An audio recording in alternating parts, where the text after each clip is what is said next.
Sana kwa sana Sunday session. Leo tuko na a packed session. Kuna so much to talk about, as you can see from the video title, so we shall get into that in a few, lakini kama kawaida tunaanzanga na our recap and then tuta get into what we are here for.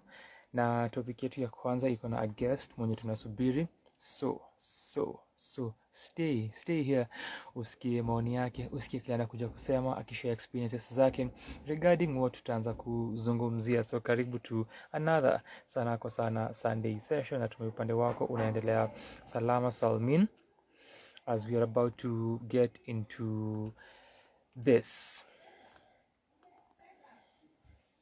So wiki iliyopita tukiwa hapa tuliongelea legacy ya Sanaa kwa Sana, what that entails. It had also to do with what we do here, na the reviews and the kind of feel that niko in, and the implications za what tunafanya, ikija kwa the responses, ikija kwa the conversations that tunapata from wewe mwenye unatuwatch na mwenye unasikiza hii music, ama wewe mwenye husikizi hii music but una watch our reviews, and what this can possibly become, what it is, what it can be.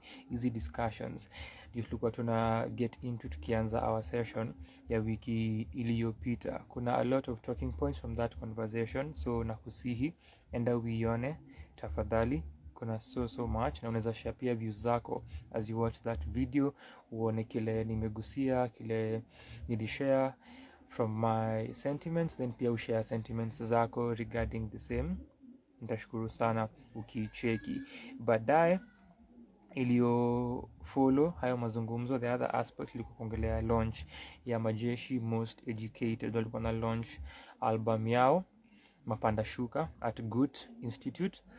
Pia niliongelea live performance, something that we have discussed a number of times kwa easy sessions na kwa our Sanaa kwa Sana videos, whenever we discuss art na music na performances, but mostly kwa hizi Sunday sessions because no attend events, and then mi ukuja na review. So your story ya live performance is something that I discussed because of your performance, and leo pia we shall discuss another performance which ni ya Shaka kwa show yake Over Dying Breed. Ni aje Corinne. We have the gospel rapper Corinne mwenyewe. Hi Corinne, I'm hoping that you're well. Praise the Lord. Natumai uko salama. I hope your Sunday has blessed you. I hope the Lord amekuonekania Jumapili ya leo na that uko sawa. Niliona Corinne jana kwa show ya Shaka yenye nimetaja. I'm hoping that you're well Corinne. Thank you for passing by for this Sunday session, and I hope that you're doing well and beautifully. Your day has gone also. Then after kuongelea launch ya Majeshi Most Educated, tuliongelea MWE week 1. So leo tunaongelea MWE week 2. So tulipitia lists za watu wenye wali participate, wenye walikuwa wana participate hiyo week 1. Nasema wenye walikuwa because kulikuwa na an additional person. So Furaha, Elias Roguru, Joy, Elias la Music Junkie ali to join for MWE a few days back. So alianza, nilimkumbusha because tulipatana na yeye on Friday kwa hiyo show ya Majeshi, and before we parted nikamwambia kuhusu MWE, akasema yes I will participate in this again. Mwaka uliopita pia alianza, akuimaliza, alifanya for a few days. Nika what mbunge Nairobi, watu wa Nakuru walifanya mwaka uliopita, but this time Music Junkie ameifanya for more days than alivyoifanya mwaka uliopita. So that's a great sign, na nangoja kuona pia what other projects atasikiza apart from what amesikiza thus far. And Music Junkie is a huge pillar ikija kwa Sanaa kwa Sana sana. So Music Junkie, shukran sana na ku appreciate vibaya na nakupenda. So after discussing MWE week 1 na kucover the projects that people had listened to na kusoma their reviews, leo tuko hapa for week 2. Following that video kulikuwa na mziki ya wiki 2.035. Tomorrow as usual kuna mziki ya wiki 2.036. I hope you're looking forward to that. Na you're watching this baadaye, maybe umeona hiyo video tayari. Asante if you have. If you haven't, watch muziki ya wiki 2.36, watch muziki ya wiki 2.35 as well.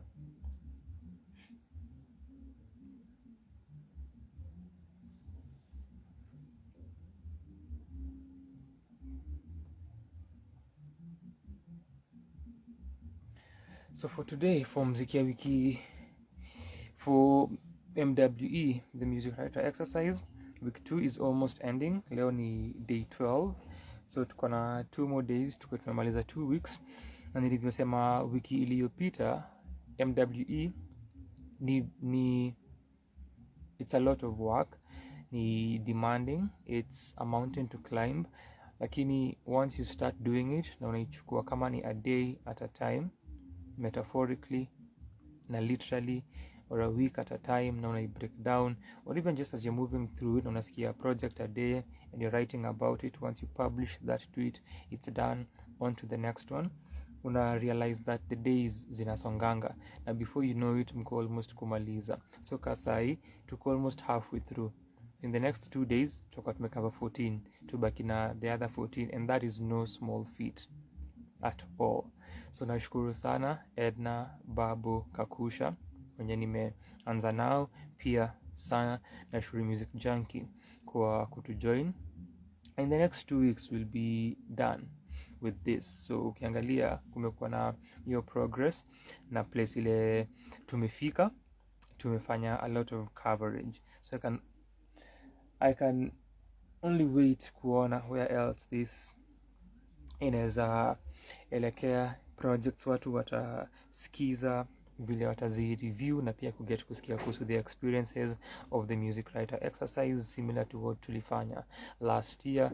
Watu waliparticipate, walishare experiences zao, not all of them, but Abe na Babu walitujoin wakashare the experiences. Robbie I think came through for one of the lives, but alipitia kwa comments then akatoka. So for today we are about to start with that, tusikie experiences za whoever it is tuna ngoja.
Najaribu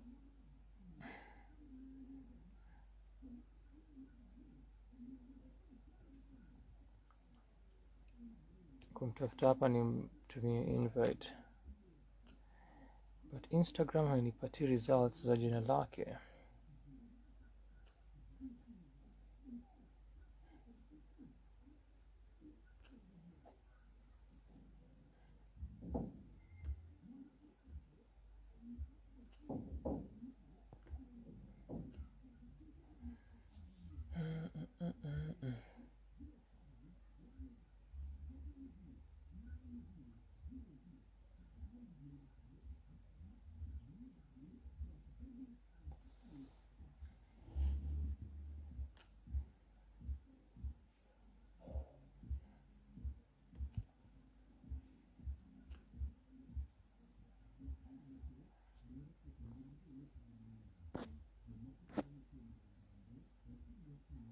So while we wait for whoever to join aungane nasi, nitapitia list yake nilisoma wiki iliyopita up until place tulikuwa tumefika then.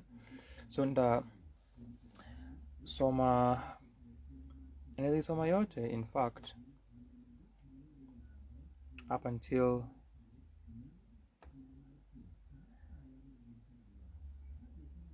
day 11 which ilikuwa jana.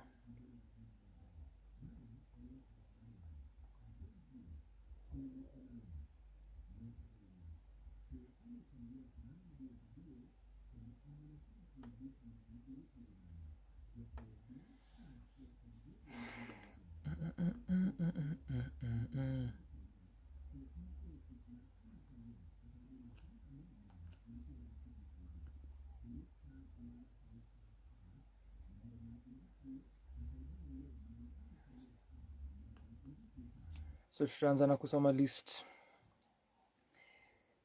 yake na tuanze na day 1.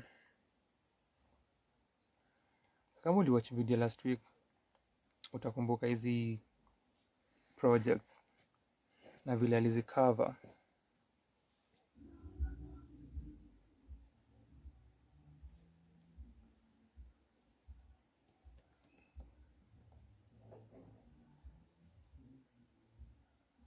So day 1 alisikiza Gifted ya Praishan.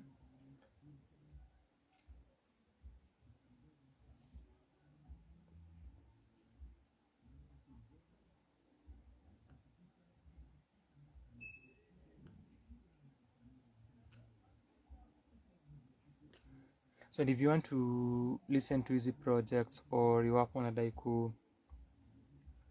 kusoma easy reviews for yourself, utazipata on Twitter at Sanaa kwa Sana.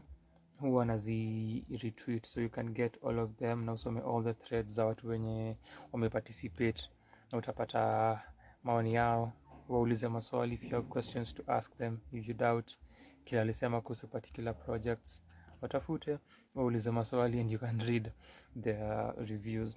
So day 1 Gifted ya Praishon alisema this debut album features a mix of pop, R&B as well as genge sound influences, and the themes revolved around love for self and for people around her. Particularly enjoyed the songs written and recorded in Swahili, a feel-good album. Day 2 alisikiza Frequency ya Checkmate Mido. Alisema hey, this is such a well thought out album, very rich instrumentation, beautiful storytelling. I really enjoyed listening to this body of work. We'll definitely get back to this album to listen to it from a lyrical perspective. Tume review Checkmate Mido's Frequency. Tuli review in 2020 and last week nilisoma ama alifanya baadaye. Babo pia ali review Frequency ya Checkmate Mido, and kuna sentiment alisema akisema this will be one of the most discussed albums for Sanaa kwa Sana.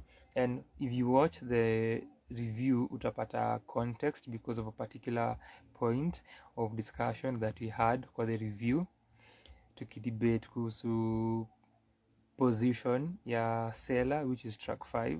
So that ilikuwa a moment kwa the review, and then baadaye pia kulikuwa na discussions. I saw this just this week, Kafura akiuliza hiyo pia ni something that alikuwa nafikiria na alikuwa part kwa mind yake of our argument kwa our review, but I saw that later. And Babu aliwatch yo, I have just mentioned Babu. What? Yo I've just mentioned Babu, and then I'm turning kuangalia screen and then amejoin. Aliishia akasikiza our review and then akasaa kwa sentiments zake akasema hiyo statement ya this being one itakuwa the most discussed albums kwa sana. So na Babu akifanya hizi reviews you cheat sana, so ni sawa, but shukran sana for being here human always. So that was day 2. Day 3 alisikiza Time Machine ya Ras Amor, akasema oh the seasons, oh time. Na nilisema last week alianza ka ushairi. This was quite a chill album to listen to, mziki bila kelele. Day 4 Ruguru, her self-titled debut EP. Alisema Ruguru's EP feels very feel good. Most, an asterisk, of the songs are upbeat, hence these songs would grace any nightlife easily. All you have to do is just enjoy the music and forget the complexities of life. Notable collaborations on the self-titled EP. Babo asks, so you're the one who called me, huh? I am not. Day 5 alisikiza Besti EP ya Yaba iliyotoka early in the year. I believe ilikuwa on March 6th. That was when the launch was at the Alchemist. And then nakumbuka kulikuwa na Folk Fusion the Saturday before, so I went for Folk Fusion and Yaba aliperform kwa hiyo Folk Fusion. Then akairelease kwa social media kwa DSPs later in the year. So for day 5 alipost on day 6, which was Feb 6, alisema, please, I was out there experiencing man's music live. Yaba is a top performer and has carved a niche for himself. Rumbakin, beautiful music, lakini siana maneno. Tutaambiwa hizi nini alipata from Yaba. Day 6 alisikiza The Journey Continues ya Janice Iche, which we have reviewed. We have also reviewed Time Machine ya Rasa Moore, debut album yake. In the debut album ya Janice, in this self-produced album bears their soul as they tell us the raw thoughts of people on a journey to full presence of self. I like that they push the boundaries with regard to sonic experimentation in most of their songs. I do not know if I believe I have. I've said this before, Nikki, make an observation. I don't know if I actually have, but it's something I wanted us to discuss. And I think I have made the observation kuhusu thematic concerns obviously a number of times. Tumefanya reviews kibao sana, tumeiongelea and I may bring up.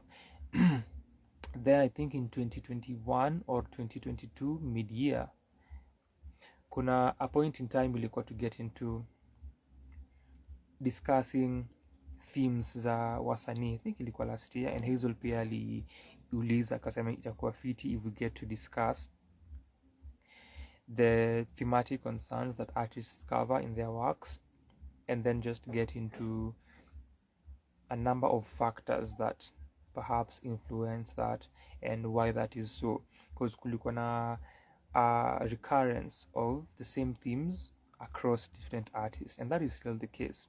So ukiangalia, the observation that I had ni you can note kuna specific artists who tackle certain themes that in our case we can say ni non-conventional or non-mainstream, and then ukiangalia certain acts and certain sounds that wanatumianga or what certain sounds give us, kuna particular themes that our peer who cover which ni a majority. So looking at what Janice speak about, and also vile Kakusha ameongelea the project, with the first line unaweza tell. So akisema Janice in this self-produced album bears their soul as they tell us the raw thoughts of people on a journey to full presence of self.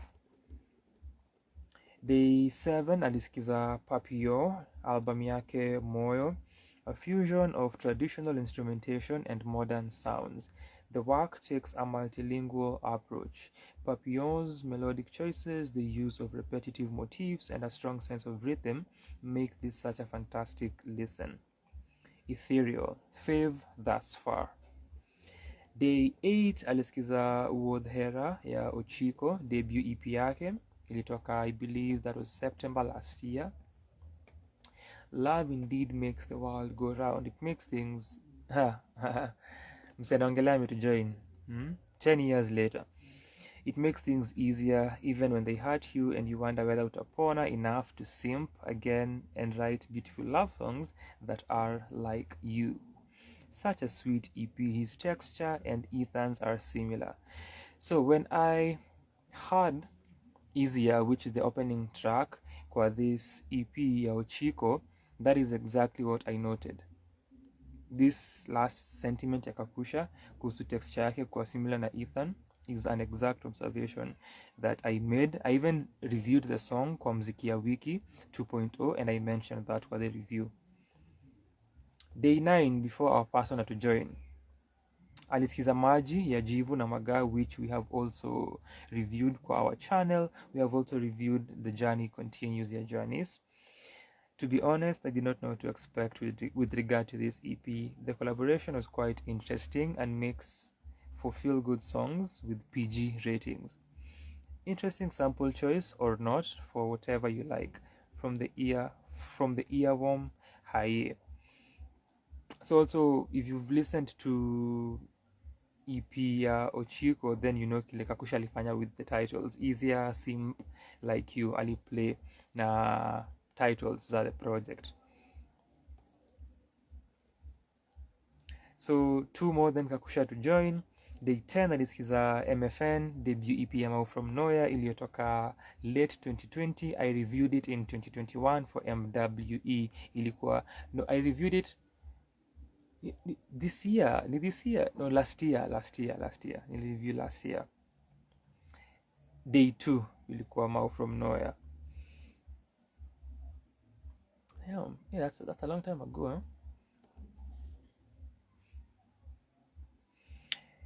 You know what? If you know him, tell him this should have been longer.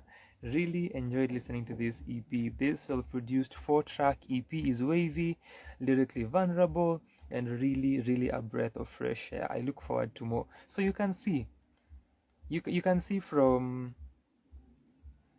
kile nimesema kuhusu specific artists and what topics they cover, and our artists wenye would be called non-mainstream, underground, alternative, and then you can see what they talk about and what they cover kwa their projects, alafu unawezana pia with such thematic concerns how zimeform base ya reviews za Kakusha when people have things to say. Lastly, day 11 Kakusha alianza na kusema life lifed yesterday. Kakusha na Babu walipost their day 11 reviews leo, but it's okay. Nilianza nikisema it's a mountain to climb, so I understand. Alisikiza kazi kwa vijana ya Mr. Lou na King Kabi, which tumereview. This was out of my comfort zone sonically. I really didn't mind it. My thoughts can't fit here, so I will just say I wish I got to know what kazi they intended for me. Kazi kwa vijana. And with that, tukaribisha our guest here tuanze haya mazungumzo, and also just look at beauty, a thing of beauty. Hata tukaribisha guest wetu.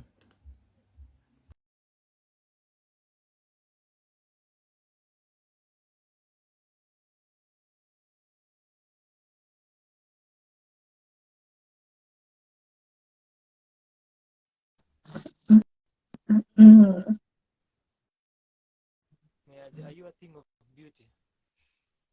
I'm not sure. Ngoja kwanza. I'm not sure kama nakusikia. Siko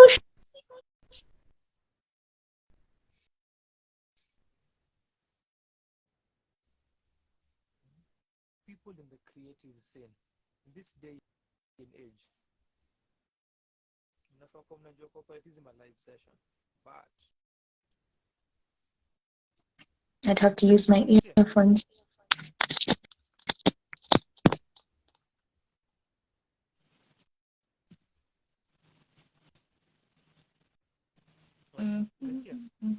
Nakusikia. I don't know if unanisikia. Duka tunakusikia vizuri, ina sound lower. Okay, siko sure how to do that. Babu, unasikia Kakusha? Shukran to Ekevlan. Shukran to Alice Ragoi. Shukran to Collins and watu wa Kakusha. Uko na mafans. Oh wow. Uko na mafans. Yeah, tunakusikia actually. I think umekaribia mouthpiece. Okay. I'm not too sure why it's too low. Like I can hear it, but naisikia nambali. Let me log out and then log in. Kidogo tu. Sawa. Okay.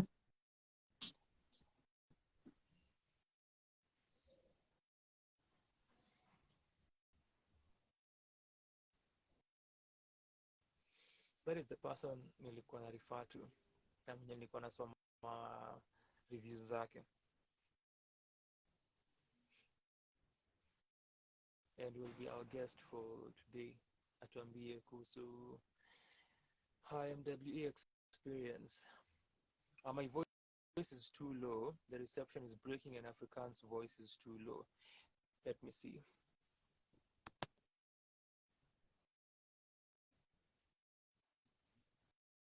Sijui kama ita change vile mtaisikia. Tuta confirm kama itakuwa imewaka. Babu, niambie kama iko better. Reception ilikuwa ina break earlier.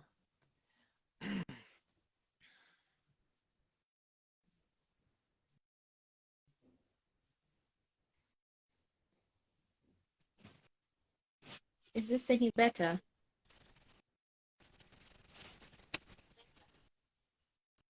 Unanisikia? Is it any better? Is it worse?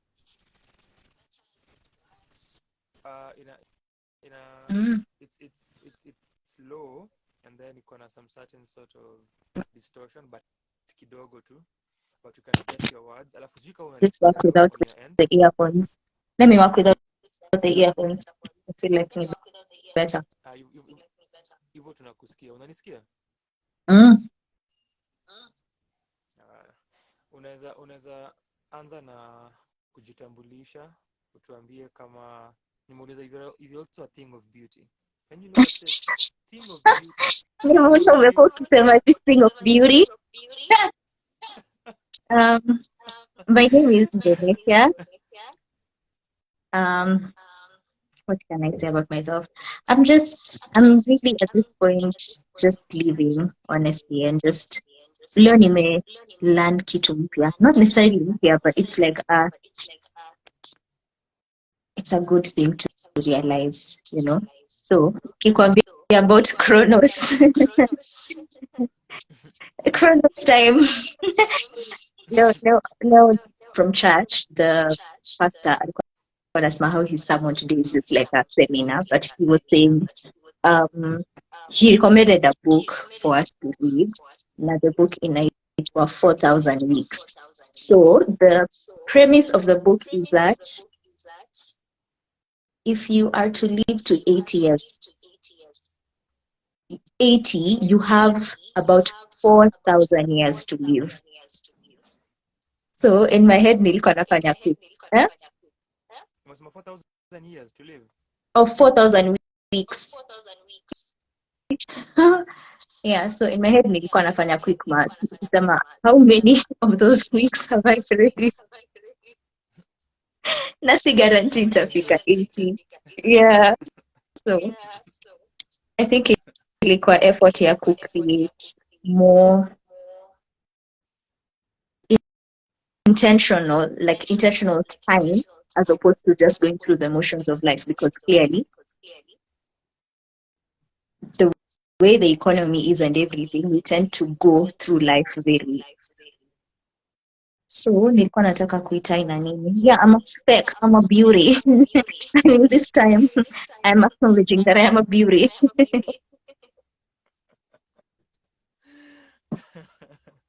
We are glad to hear. We are glad to hear. Yeah, but it's one of those things yenye ilikuwa inanifanya nikuwe very aware of just how the motions of life can keep you so busy. And your time to ya ku create, ya kuwa present is important. So saizi niko like, this is probably my 2000 and something or 2600 Sunday of my 80 years, if I even get to 80. Acha nisianze kukua morbid hapa. Let me save that for our conversations. Umebaki na ngapi? That's your dates karibu zinafika. Umebaki na how many Sundays? Quite a few za kusikiza EP ya Michelle Gatwiku. na It's all kuenjoy right. Sundays. Hiyo nini? Babo, you're the reader here. Have you read have you read the book that Kakusha alikuwa anasema 4000 weeks? Is that the title? Mm, yeah. And then imenikumbusha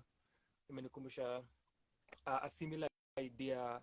Yeah, when you get to understand how many hours we spend asleep, kama uko na mostly a regular sort of sleeping pattern. Mm-hmm. You are some of us here, stories za kulala ni story ingine, but wale wana regular sleeping, we spend a lot of hours asleep, and then unaeka into consideration most of the time tunaispending kujaribu ku get ahead na kujaribu kutafuta a living and sustaining ourselves. So you think about all of these factors, now observe how we spend our time. Kuna so many things to think about, and uangalie how much time you dedicate for yourself and what you love to do or enjoy doing. Kuna so much to think about. So quickly, shukran sana Jack for being here. Shukran sana Teana Fernandez. Shukran sana to Ace Musheru, to Hazel, to Joss Rono, to Anab_S_T. Shukran to also Kafura na Wamboni walikuwa to join earlier.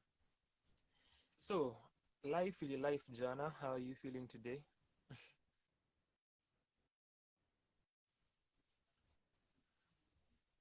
Me. Umenisikia Kakusha? Wewe. Do life Rudia. life jana? Life. Yeah. Leo nime life. So I'm way ahead. Snap. So unaweza tuambia kuhusu your MWE experience. We've had Kakusha here before kwa some sessions.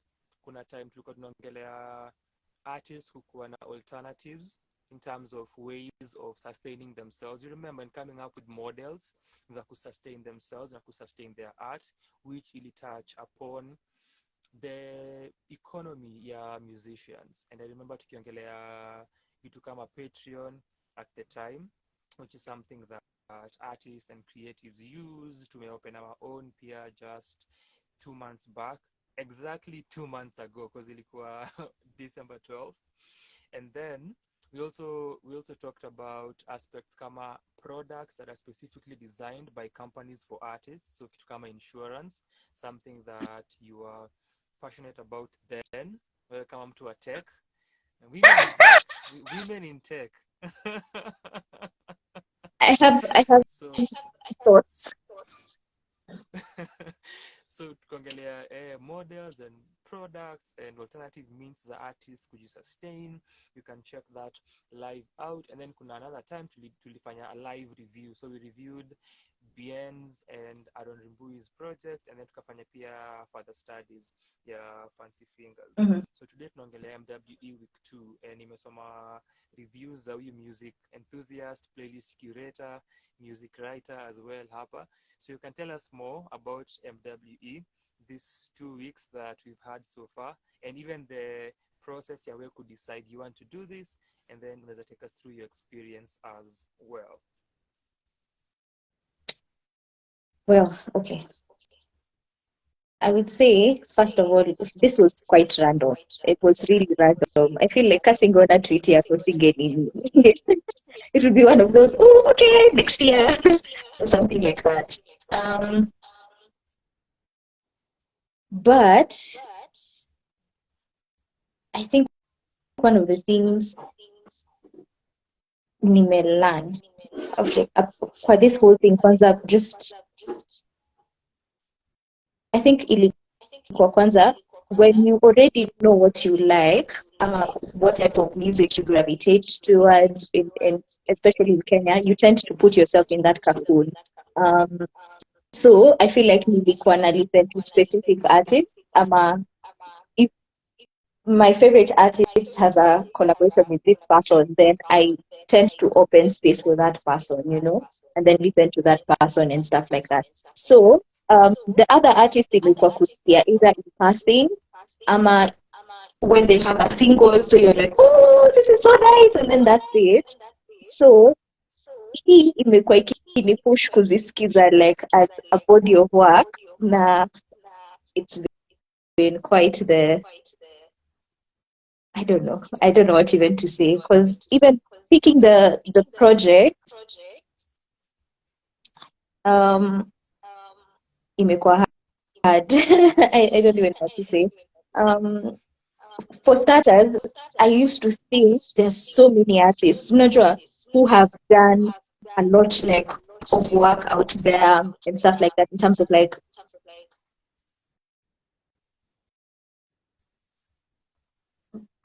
maybe I was like, if I used my 2000 weeks, I would to listen to an artist a day watakuwa visha, especially in the Kenyan context, you know. So I don't know, imenifunza a lot, especially like sikuwa nakubaliana nayo with regards to ile concept ya cohesiveness of an album or a piece of work, but now I'm just like, I totally see why it's a thing, or why as an artist you could, or you could think in that direction when you're creating such pieces of art or work. Yeah, so yeah. So looking at zile projects umesikiza, umesema ilikuwa difficult kupata projects, and we even talked about this, I think ilikuwa sometime midweek or early in the week, ukiniambia kupata wasanii vile imekusumbua, and sana sana for artists wenye hujasikiza their works. I do think kuna wasanii wengi sana, kusema kuna wasanii kiasi ni undo kazi tumefanya kama Sanaa kwa Sana. And I see what you're doing here, undermining our work, undermining our so ulisema ilikuwa random, and then at some point ukaanza ku get artists wa kusikiza, cause najua as we talked on Twitter ulikuwa tunachukua project a day. So as we speak now, so during those days, nini ilikuwa ina determine whom you're picking and whom you're listening to, and then as you went through, take us through time nini ulikuwa unajaribu after artists and whom you are picking, and then as of now, kama uko na other artists you want to get into, kama uko na a list for the following few days, ama vile the state is currently. Sorry? Na asema utupeleke through your point ile ulianza, how ulikuwa na determine wasanii wa kusikiza hizo siku, random as it was, then ile point ya kuchagua other artists whom you picked and how rather you picked them, your methodology, and then sai kama uko na artists for the next following days whom you're looking forward to listening to, and what your current list or thought process looks like. So when I started out, the way I chose them was artists who I had either listened to them in passing, and I was like, oh, they're very interesting, I'd want to listen to their works, but sijapata hiyo time ya kukaa kusikia. So like Pressure nilikuwa probably nimemwona on our sessions, and then had probably some of her singles, but I'd not sat down to listen to like their work. Yeah, which probably I should ask myself why. Because then I'm like, okay, if I like one song, then why would I not go listen to the album? But so that's how I started. So either that, or people who I was just curious about, I'd seen them, or I'd seen their posters and their music here and there, but I'd not listened to their work, or I'd seen them live, but I'd not listened to their recorded projects. Because sometimes I feel like Nikisha scare some artists live, I don't want to go listen to them. Recorded, I just leave that as that, and then that becomes their whole identity. Kafura, who was also here earlier, yeye pia anakuanga hivyo. Yeah. So the artists I do enjoy watching live. Mm. So nikisikia the recorded names, I'm just like, hey, a lot was lost in the recording, but I do get the concept of putting them in Kuna recorded form. particular artist whom you feel that way about regarding your lineup thus far? Because kuna a few performers when you umecover, do you feel kuna any artist when you feel their live, their recorded work haiku match up to what they do and what you've experienced from them wakiwa live?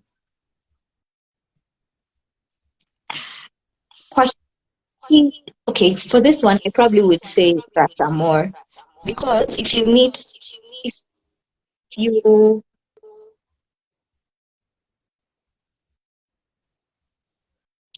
I would say essence. So if you meet the person, their essence, their artistry, the way they perform, the way they invite you into the performance and the song and everything, I feel like Sasa, the project itself, just, yeah, I don't know what to say about it. Like it was a good project. It's just that it just wasn't. It didn't carry the essence, which I don't know. I don't know how to put it. Yeah. So for me, that one I felt it for some reason. Uh, I don't know. Maybe Pia that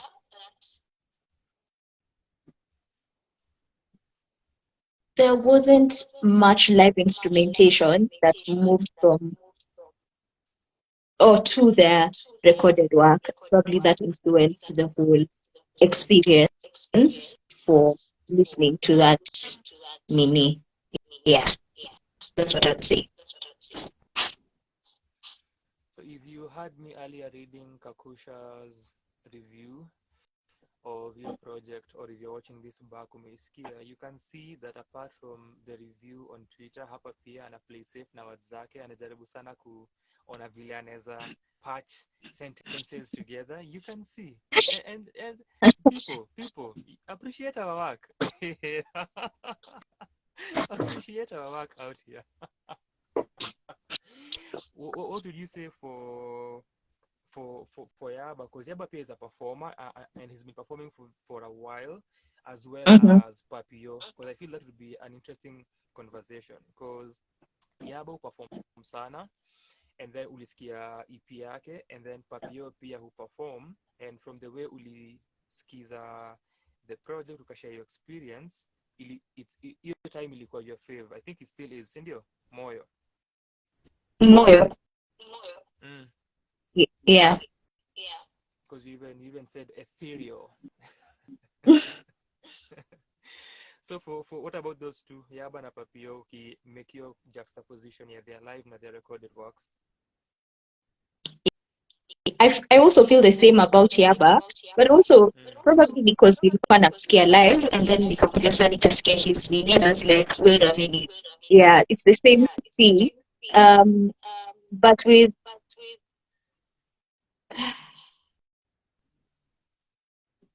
Moyo. Because Yaba ilikuwa immediate for you. And I've even read this for your review. You were literally coming from kumsikia on stage. EP yake. Was that deliberate?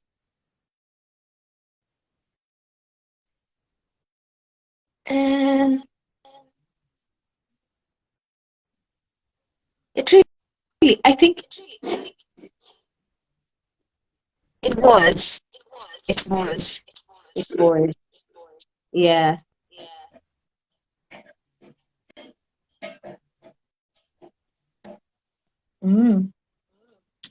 But I don't know.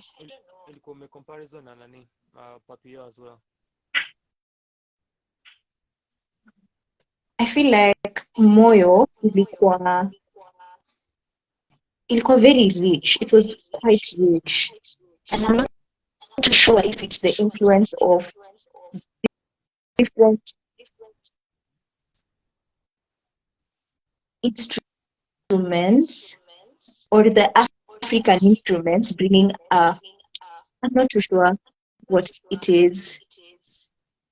Because I'm trying to think if it's a matter of the Western instruments and the African instruments, and African instruments feeling more grounding as opposed to, I don't know. I'm not too sure. Probably it's something I'd probably need to look into. But unaweza sema that ulipata feeling ya papio kwa moyo as you would at your live. Eh, yeah. So if you were to this nini so far with these projects tumesikiza the day 12, day 11, Mm-hmm. if you were to recommend, let's go with three projects that you'd recommend to someone asikize out of list yako, Mm-hmm. what would those three projects be? I would say frequency, moyo. Hmm.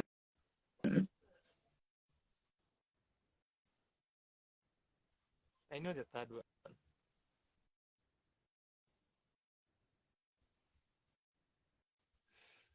I would say Mouth from Nowhere, I MFN. knew it.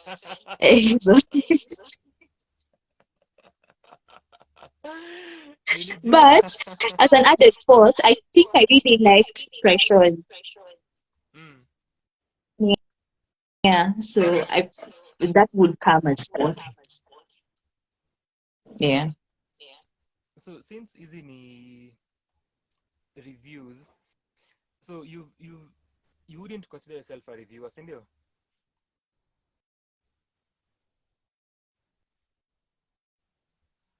Sorry? Nimeuliza, you wouldn't consider yourself a music reviewer, would you? No. So how has this been, whereby unasikia music and you are required to say something about the music that umesikiza and share this something that you are saying publicly?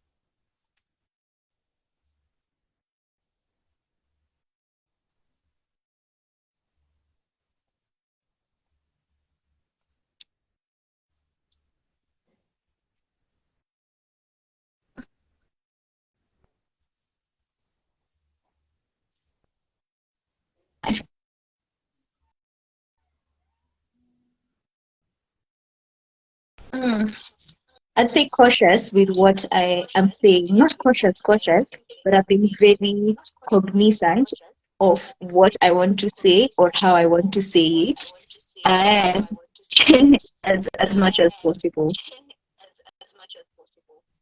Kwa nini?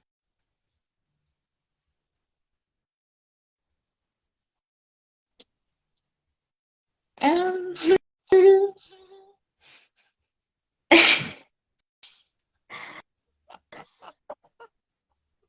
Because I, for some reason, okay, I feel like when you are,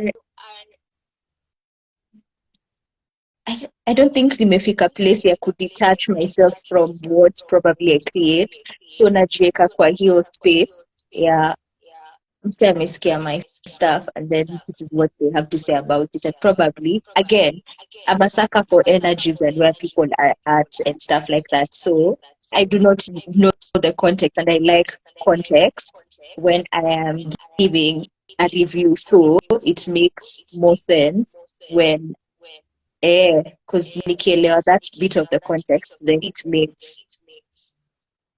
the body of work makes sense. I don't know how to, yeah. Wewe ni opposite, wewe utakaki kusikia anything about the project ni nini, utaki kusikia.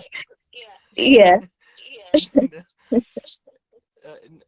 Does the context make the music any more enjoyable or less enjoyable? more because it humanizes them for me. No, nasema, let's say umesikiza a project and you didn't like it. Does the context make it enjoyable, or you liked it? Does it make it less enjoyable? If you hear some stuff that can possibly It take makes away it from the more context. enjoyable. The fact that So it with this project that humanizes umesikiza, them. with whatever you've Uh, listened to so far, kuna mhm. a specific context that umepata that zime enrich the experience? Mm-mm. Okay.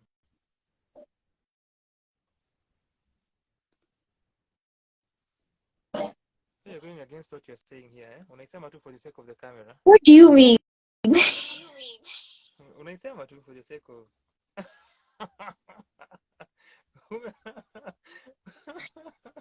Nimesema, Kuna I context. like contextualizing before I give something or a review. So that means more often than not, if I have a very strong opinion on something, like nikisikia a body of work and I'm just like, I really didn't like this, I would put that, like, nitatafuta something that I really, really like about it, or I'd find something else to write about it for that piece of work. Because then I don't understand the context of when they were creating this thing. That's what I mean. So you'd rather lie out here and omit saying the truth. I'm not lying. I wouldn't call it lying.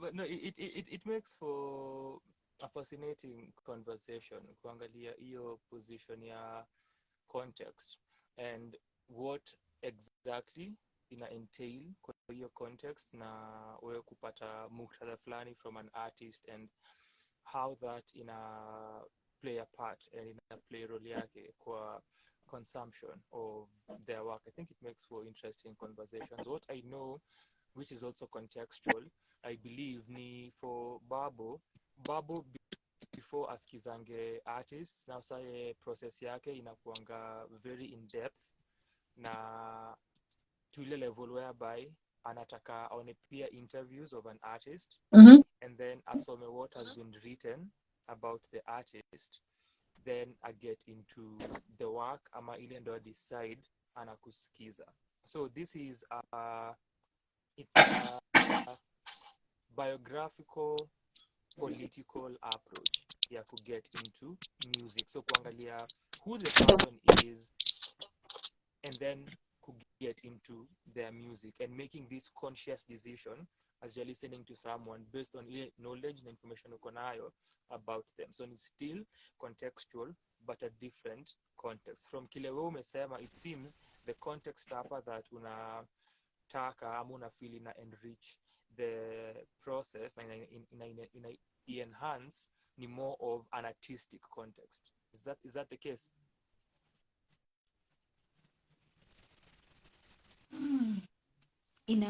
Okay. Wacha nipene example. Yeah. Is it UK? I'm not too sure where she's from. Let me just Australia. So there's this artist called Bella Taylor Smith. So she was the winner of The Voice in 2018, 2018 or 2021, whichever. But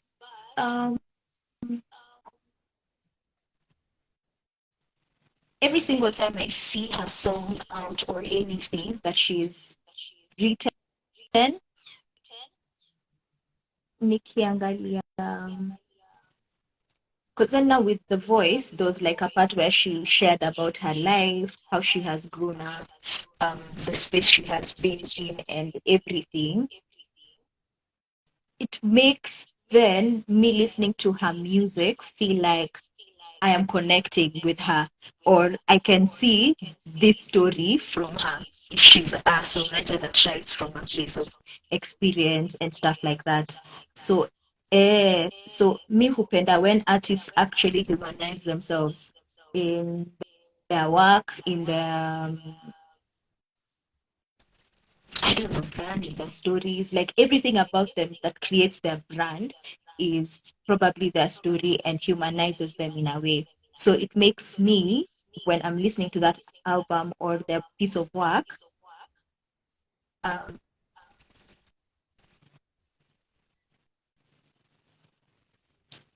how do I put it? It's like reading books and realizing how experiences are similar. So in that sense, for me, they act like the oh, so this is not such a strange experience I am experiencing because this is not from I don't know how to put it, but it humanizes them for me. And then listening to the albums when I've humanized them makes it more enriching because then I can connect with them on another level. So when I'm listening to them, I don't necessarily need to pick on very many technical things or stuff like that. I'm looking at the story and what they're trying to say. Yeah. Kuna any project here that una feel based on what the artist alishare na put together uli connect with at a human level or at a story level or whatever level? Mm.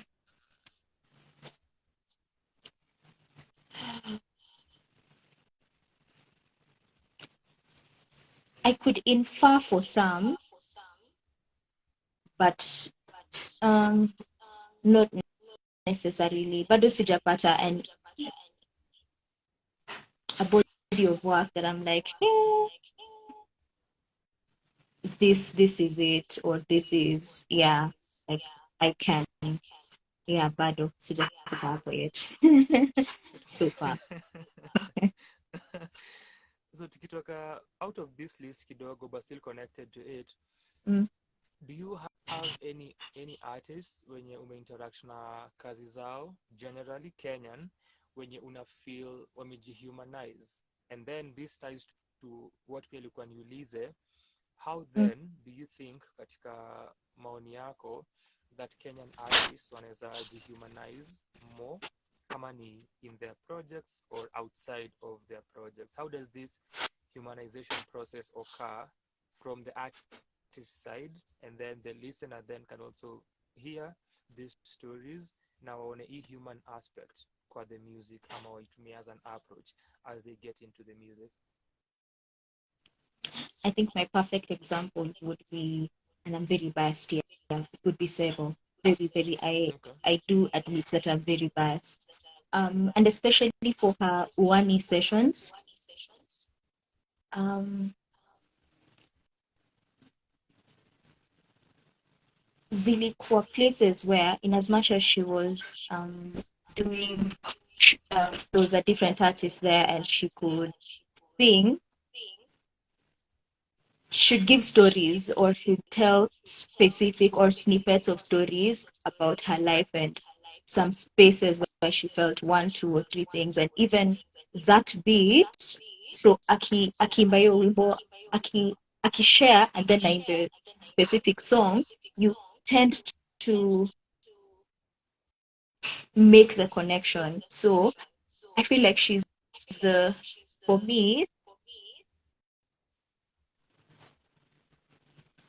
anabeba the human aspect of living and then and the art. So they are not too different. So even when I was listening to Misimu, it was almost like we all experienced the pandemic and it came. And not even the pandemic, like life is just lifing, and that's Misimu. But it humanized the experience. And so when you're listening to her, you're looking out for the story. And I don't know if it's intentional for her, but yeah, I don't know how to put that. Mm. So hiyo ni performance. So is kuna any other ways that artists can do that? Kuji kujihumanize ama kuhumanize the music? Are there other avenues that they can use, means, ways, methods?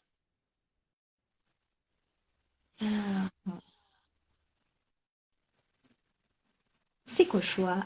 This one I'm not too sure. I feel like you need more expansion in terms of like the brand and stuff like that. But then I feel like our say wanaifanyanga very sorry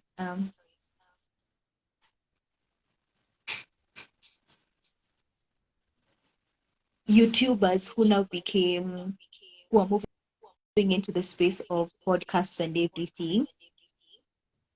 I feel like our say wameelewa hii kitu ya ku in as much as I don't even think they overshare, but you tend to think you know them in a way and stuff like that. So it's just not this body of work. It's this one likes cats. I don't know which artist likes cats. I swear I don't know. Like I don't know aspects of them besides the body of work they put there, and then the media tours, and then the and then the I'm performing at this show, I'm performing at that show, and I'm performing at that show. Yeah, probably curating more intimate gigs for people, or yeah, to just experience what their music is. Um, and vitu tu kama hizo. I'm not too sure what that looks like for artists. Eh, but I think that for me would be very interesting. Like putting yourself in those spaces. Yeah, whether in How film, true? whether in anything. Mm. Yeah, but in a way that we are able to connect more with them. How true do you think this statement is? You can know a good artist and who they are through their work. Um, I don't think so. I okay. For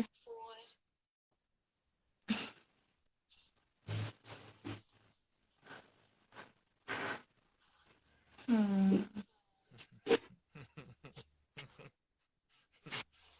I'm very because very I feel like it's very different for very different of okay for different artists and stuff like that.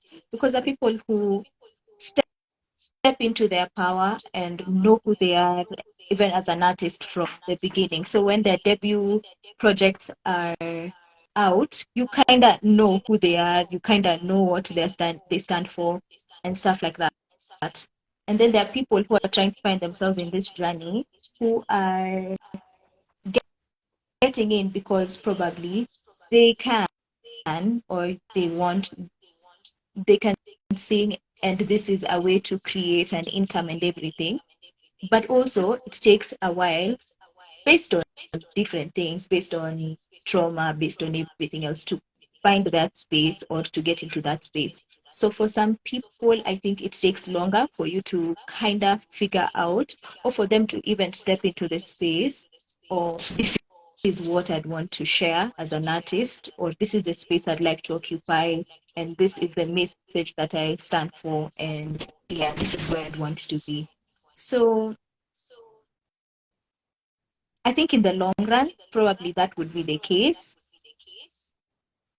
Um, but I don't know. Like in Kenya, do we have that luxury?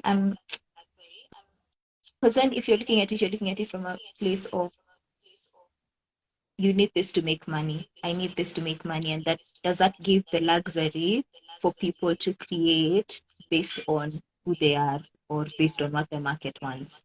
So I just feel like it's a 50-50 for me.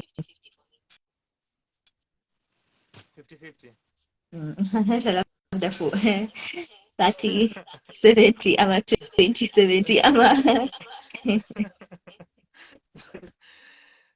So if we are just to say tunasikiza hizi projects peke yake, hatu interact na any posts from this artist, hatu interact na any interviews or any other extra material from them.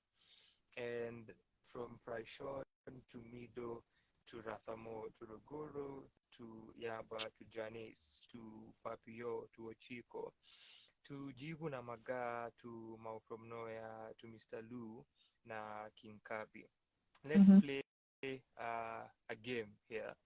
So take us through each, alafu utupatie percentages. How much you think you know and how much you do not.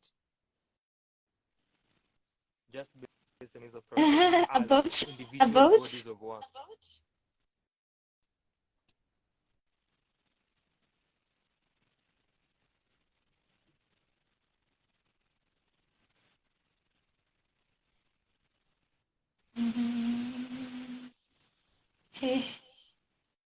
Also, if you're watching this, ningependa kusikia sentiments zako kuhusu history ya kujua an artist, and kama unaweza jua an artist kupitia kazi yake and how true that statement is, and then pia importance ya context kwako kama listener and what specific context. Deeper connection ni aje? Okay. So Preshon, again, nikisema this I would literally say for all of these people 5%. 5. Because these are for real. Because I feel like Ngoja only Super Sema based on their projects. How well do I? Is the question? Was that a question? Ebu just read a question before. I'm just like. Na ni hivyo, and so before nirudie, Deeper Connection walikuwa featured na La Music Junkie kwa project yake ya Day 4 their debut EP Bad Notable Manners. Ni just based on hizi projects vile tu according to wewe when you feel unaweza sema umejua what percentage of this artists and ngapi hujawafahamu? 95% sijawafahamu, 5% nimewafahamu. Wote.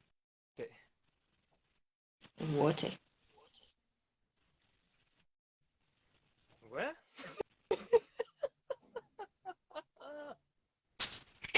Maybe you could tell me about this artist. You could tell me about Preshon based on this work. Tell me. So there's this thing that naambianga my people when you fanya hizi reviews now, and I've also told this to other people whenever we're discussing music, that when I am listening to music, I only need one line, and I know how the rest of this will go.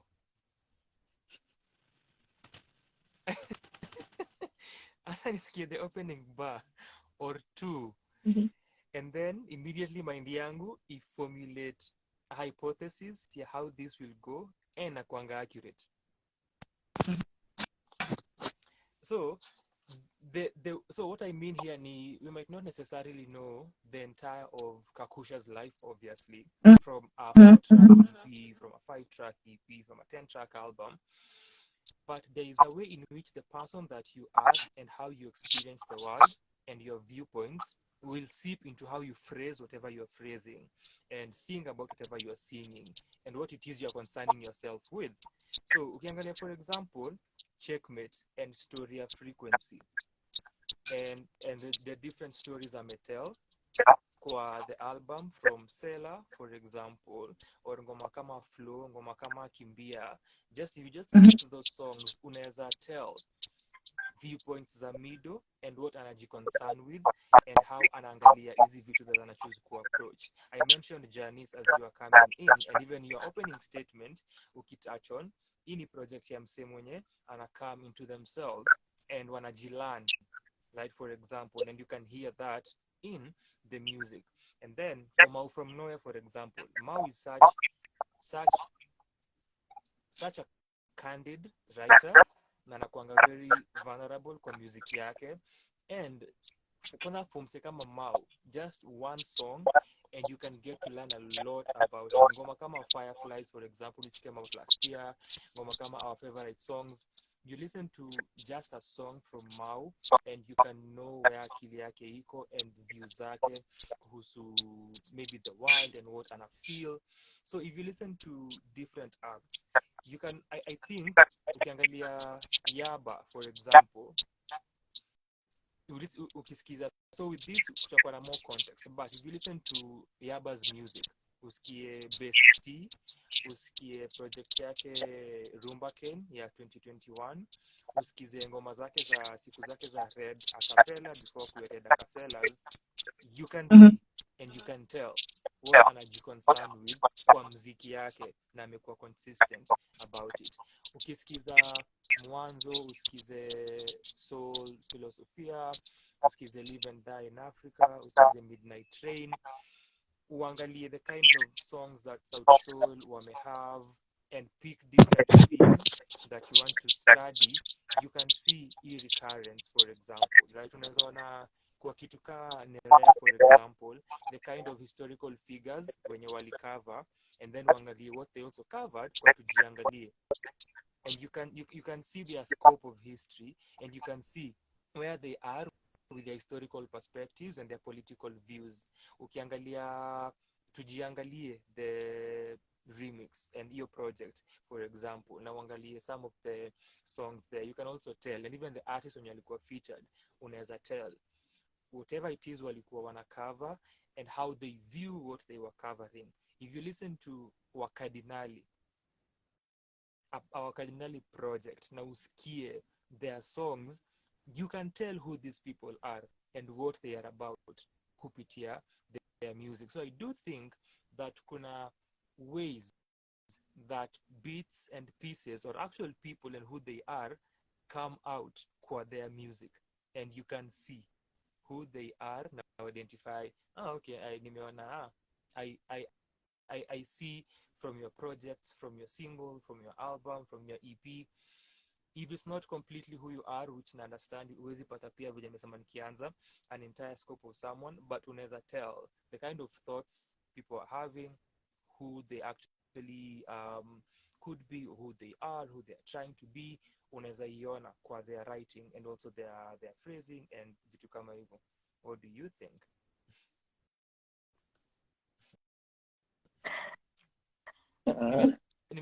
I feel like kuna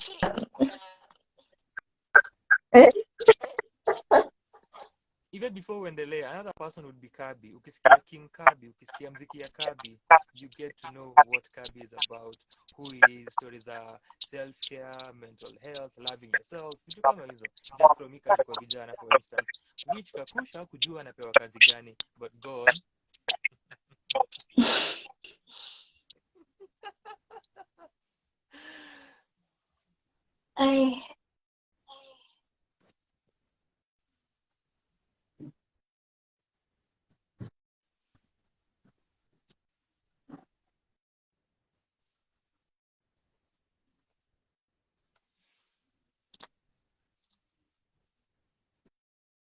I'm just going to put this out there. I feel like ukiangalia Checkmate na uone Mau from Nowhere. Checkmate amecome from a place where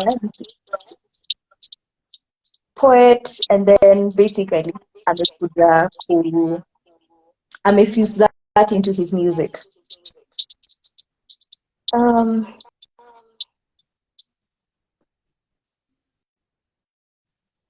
Mau pia ametoka from a background of listening to hip hop and then finding his identity and then bringing that into like his music and stuff like that. And then now kuna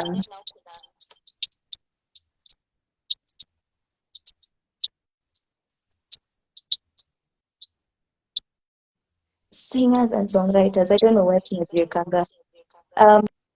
But I feel like ukiangalia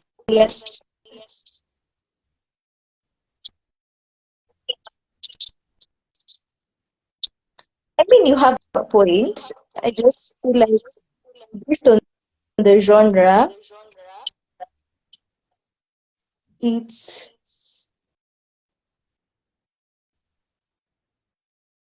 could be true for some. And then for others, it would just be for the sake of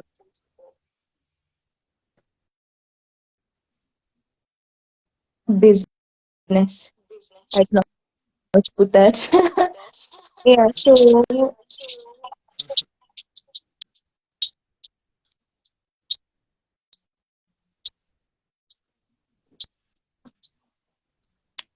I don't know how to put it. It's like knowing the industry inapenda mm, what song?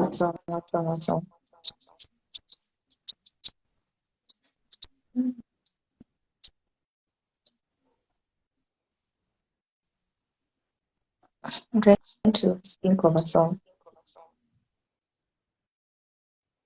And as you do so, Mhm. something that nitaongeza which ina speak to what you've said, and I also agree with that a lot of the music that tunapatanga is mostly market based, inaproduciwa for mass consumption, because a lot of artists are trying to break through and get their music to the masses. So there is that influences what people talk about and also what they use as their soundscape. So kuna hiyo, and the other aspect would be ukiangalia singers and songwriters when they are starting, most do cover songs. And so hii perspective tulipata hapa last year for a certain discussion that we had, sikumbuki ilikuwa nini haswa, but Babo alibring up akisema ukiangalia singers and songwriters as they are starting and they're doing cover songs, it takes one some time before get kujipata and kuanza ku write their own music, get their own music, and then kuanza ku tell stories zao. So kuna hiyo pia as another factor na ukiangalia singers and songwriters wakianza. And something else that I would add ni when it comes to people telling their stories, generally, especially since it's a personal thing and it's your story, inaweza take time for someone to get there and wako willing to share publicly na put into their music. So what you get most of the time, in my view, na feeling in very general and very safe topics to cover and very basic or common stories in songs that people tell, whether at some point wata unpeel na watuambie more about themselves, that can possibly happen, we'll know when it happens, but inakwanga hivyo for me nikiview what most people put out for their content. Yeah, so that for me, it's very hard to tell, especially even for singers, songwriters, who they are in a piece of work for me. Because I feel like there's a lot that influences the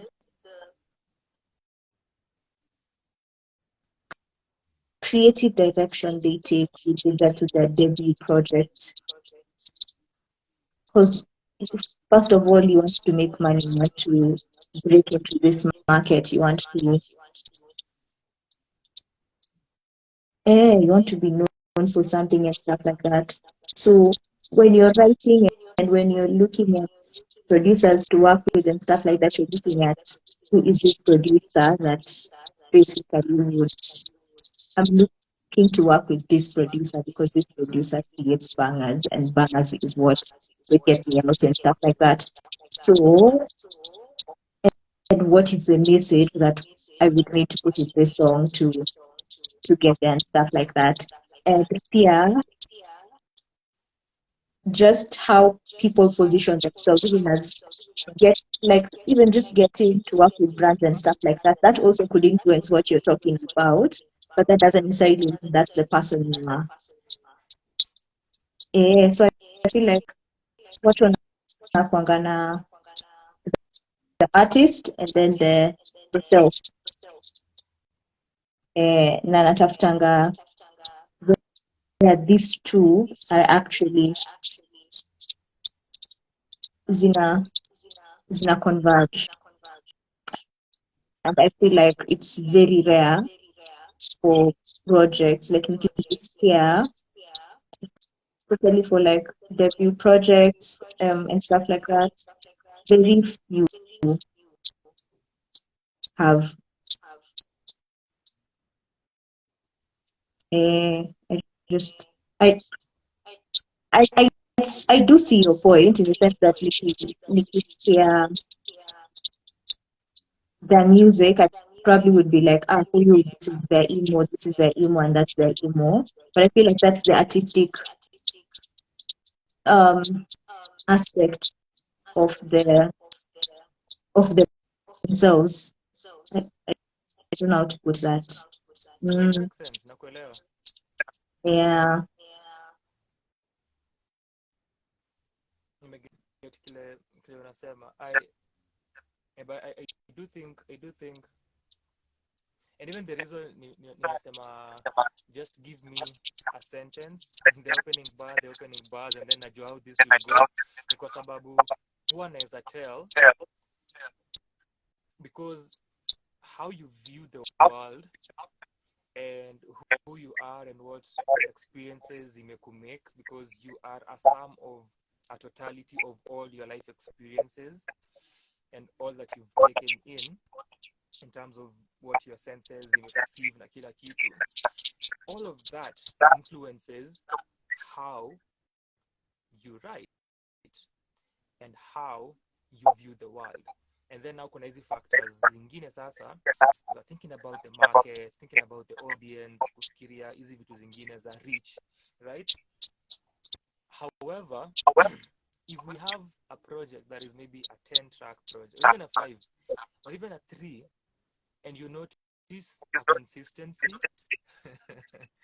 it ceases from being, yes, this is solely for the market, but actually taps into who the artist is as a person and that self, and then that ties into what wanna create. And so nikiangalianga how people, even how sai tunaongea, the way nasema kile nasema, and how na articulate my ideas ni a sum total of who I am and my experiences, and so zina determine vile express, zina determine my diction and whatever it is I'm saying and my views. So similarly, I will listen to something, I will listen to someone, na nitajua direction wataenda generally, and then it form a hypothesis, and most of the time inaenda up imekuanga accurate. But if you're interested in from your view, what do you think is the space for personal stories in Kenyan music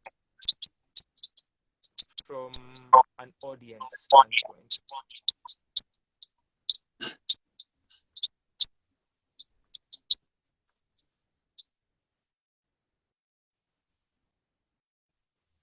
That's quite a question. um,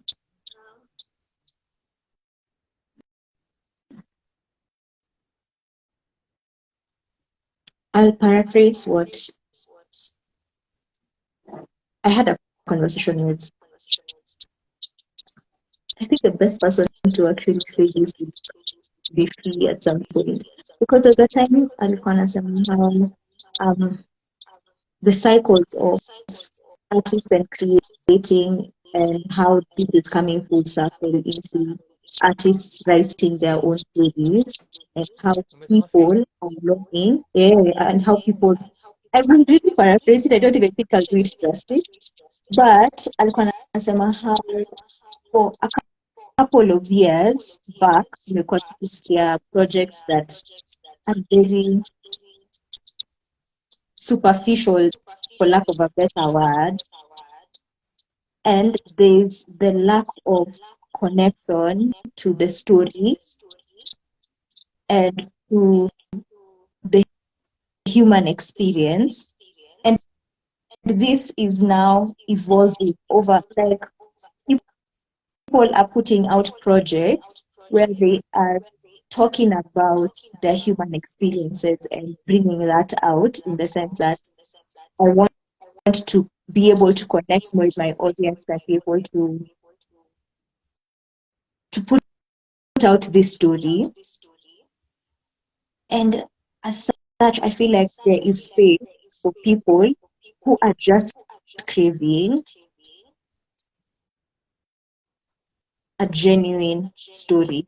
So I feel like we are coming full circle into that space or that season where artists will be creating from a place of connection would really, really thrive. As opposed to, of course, the new space are the abstract, but I feel like aliweka so beautifully. It was such a, yeah, then you can't even justice, but basically, um, I think we are getting into that space where more artists who are telling their stories, but also they're coming to tell their stories to an audience who are craving to listen to such stories or to connect to such stories and feel something when they listen to their music. Yeah. So yeah, chasing a feeling. A challenge I would have, ningetaka sana to create a playlist yenye iko na songs that have personal stories, Kenyan. Tutajaribu. Would be a great exercise kuona what we can come up with. I am curious about that. So as we are completing, ulikuwa na approach aje, or how are you approaching your writing process for hizi reviews or your thought process? Yeah.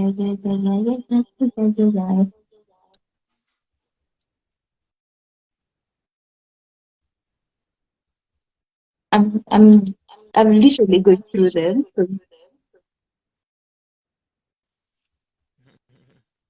Kwanza, which is your favorite that you've written thus far? of the ninis. Mm.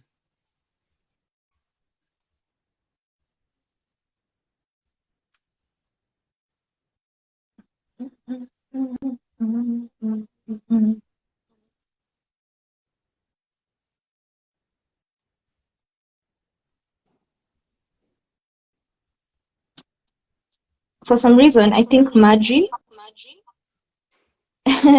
na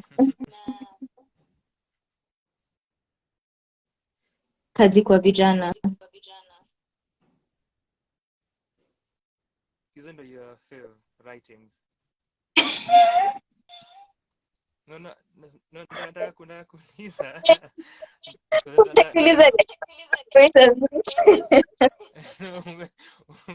Umeniambia nikaa umejishuku, nikaa uko za wewe ndo. Wait.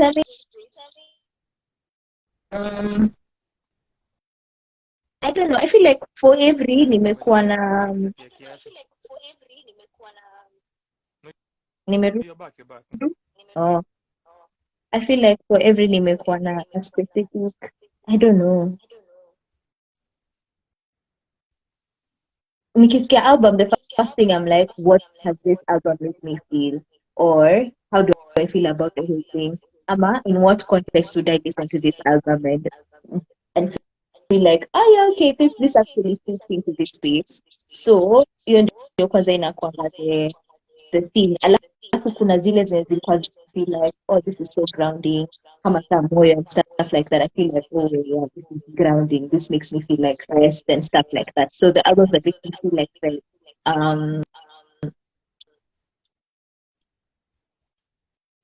would be that. And then the ones that are very abstract are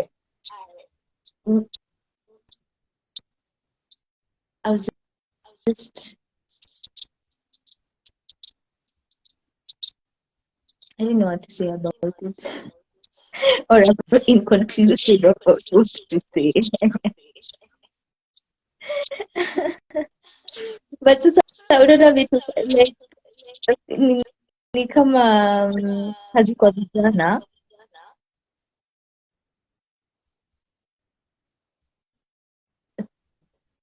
I don't think there was anything more to write about it, you know. Yeah, because again, I don't think I mind sonically, but nikiangalia tu the kazi kwa vijana and then everything else, harufu ya keki, I was just thinking, okay, harufu ya keki itaniita, so they're just telling me kuna kazi ya vijana. So that's what I thought. And then I was like, okay, so let's listen to the next. So I'm like, I'm really, really waiting for the next song. And then what the next song was, because I was just like, wait a minute, I feel it. Oh, they were talking about, actually the second song was a bit, there were like lines where they're talking about the political class and how they're lying to us and stuff like that. um and then the third one, something different came. Yani ni kama walitoka huko hivyo ya kutuambia. I felt like kama hiyo kazi kwa vijana wanatuambia, okay, the political class is telling you this and that and that and they're lying to you, then probably I was expecting something next that would be saying, okay, so this is the truth, or this is the gospel, so this is the kazi we need you to do, something like that, which now became a very, I don't know. That's why I'm just like, for the ones that I don't necessarily think I had anything more to say are, for me, the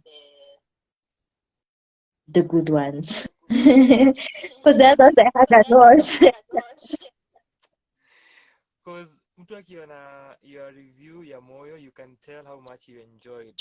Someone can tell how much you enjoyed listening to it. Vile umeandika your review kuhusu your project, unaweza ona enyewe this ili alifeel your ethereal nature of the project. You can really tell that you did more instrumentation, melodic choices, multilingual approach, repetitive motifs. Because ako in her bag. No way. I was like, Strong sense of sitaki rhythm. kuangusha. Someone can really tell. So for you, feeling is very important. How you felt, and then also how the work feels for you.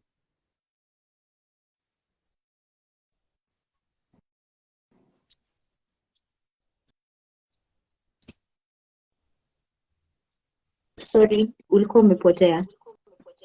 Nilikuwa nauliza, so kwako feeling ni important, vile una feel ukisikia the work, Yeah. and what state sort of imekuweka in, and then how the work itself feels. Yeah.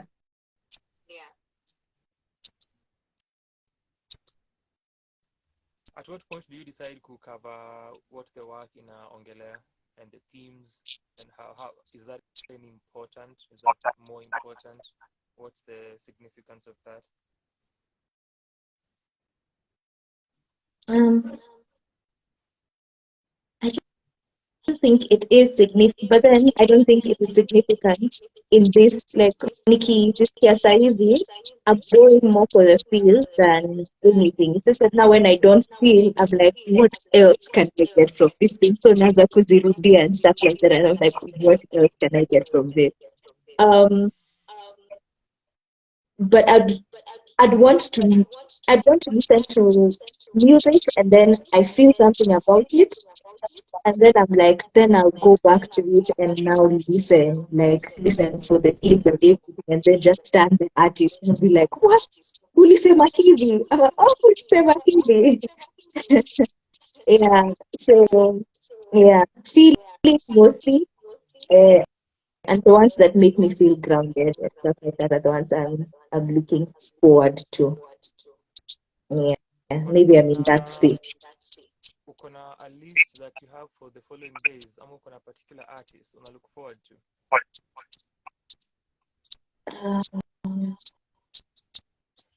Sahi, not so.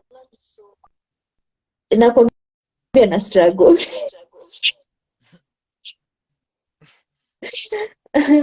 I do hope next week by kesho I'll sit down and just write a list and then be like, this is what I'm sticking with, and what I'm going. Hata sitaki kufanya ati backup plan because backup plan. You listen to 3 things and you're like, hey, bado. Yeah. Manze. Yeah. Wewe na babu backup plans unakuja na list alafu unafanya backup just in case nisikie kazi na spendi. I am not suffering. Babu said on Twitter, hey, I don't suffer mediocrity. So akisikia kazi na pendi. Alternative. Hakuna you don't allow yourself to suffer. Why? So bado unaifanya tu spontaneously, but you want to make a list for the remaining days. Yeah. I feel like it's going to be better. And it makes it easier na more manageable kukuwa na hiyo plan, because unajua if I want to listen to music na checklist yangu na what I have, and then unaisikiza, and then if you have a backup, then you go to your backups as well depending on how you feel. So let's talk about scheduling this. Actually, Nini yako nilikuwa nasema venye I wish I had not had some of my favorites. Like I wish I had not had some of the projects I've listened to, so that zikuwe one of those. I'm like, oh, why does this come with this person and stuff like that. So dope. So nini yako ukaje? Tuambie kuhusu your scheduling, when you listen to the projects, and then pia utuambie maybe the number of times you listen to a project. So hii itakuwa ni kama I'm running through my day. Since I was reading it before I'd get to the office, so by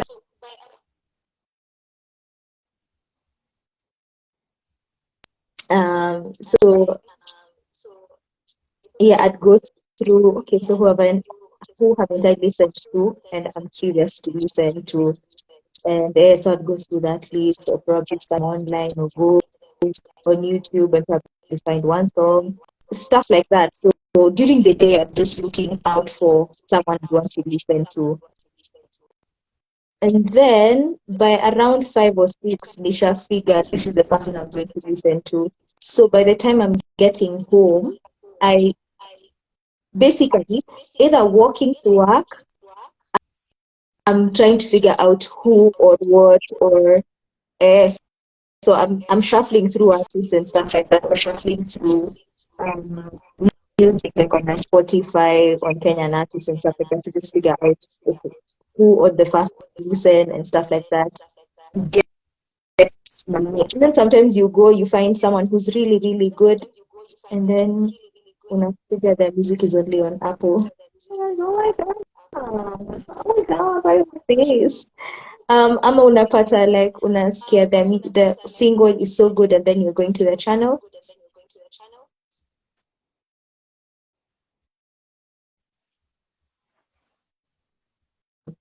Either an EP, they only have singles. So that also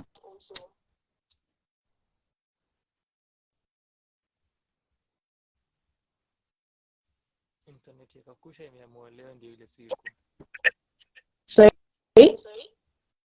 Internet yako imeamua leo ndio ile siku. You know what? I think let me switch. But then inaweza potea.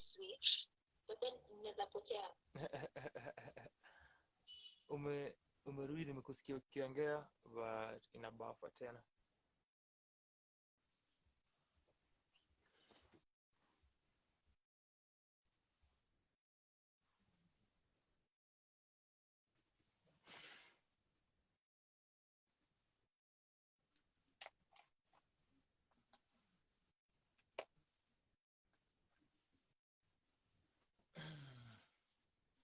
Yeah, I think that is Kakusha switching data.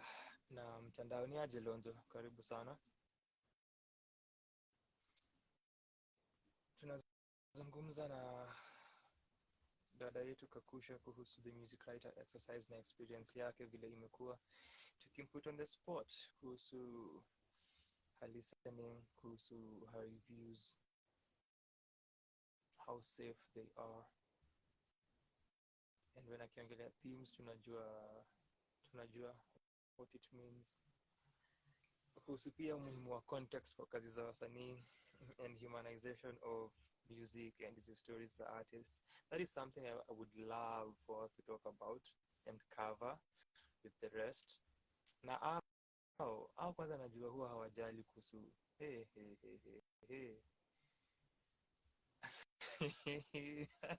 I cannot wait. I cannot wait.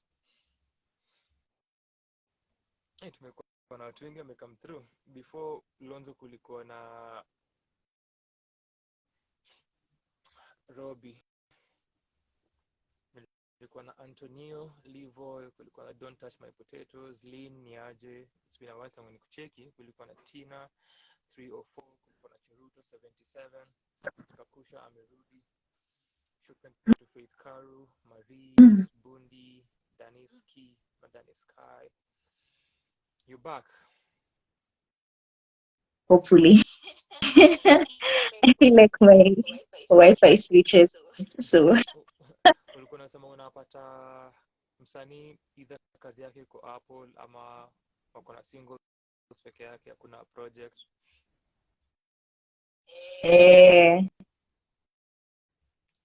I'm just like, I wish you had something. I wish you had an EP out or something like that. That would be great. This explains your also connecting these to what you said earlier, kuhusu wishing that you'd not listened to specific artists and their projects and usikize. So this ties to your envy ya kuona what other people are listening to. Naona hiyo luxury.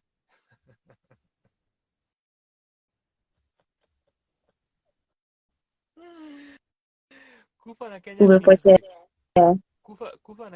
music. Kufa na Kenyan music. Nilikuwa naongelea sentiments zile uli share na mimi ukicheki list ya our other participant Edna.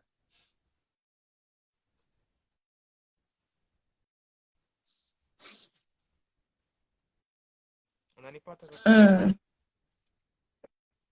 I'm not too sure. I'm struggling. I am struggling. Okay. Unanisikia? Yeah, nakusikia.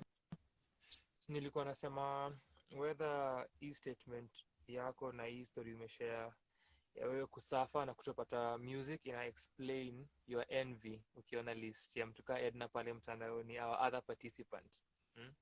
And wewe umeamua kufa na Kenyan music. I do, like every single time Nonaga tweets the Edna, I'm just like,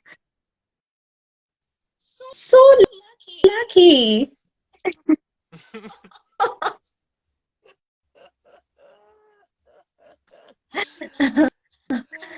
Every single time. Yeah. So hata nikiangalia man, sijui kwa nini niliamua nikufe na Kenya.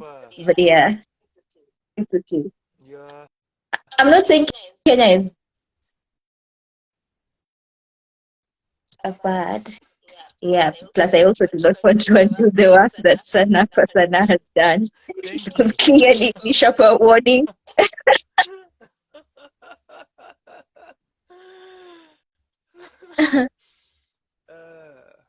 Unafaa pia uambia watu how you've come to respect our work more.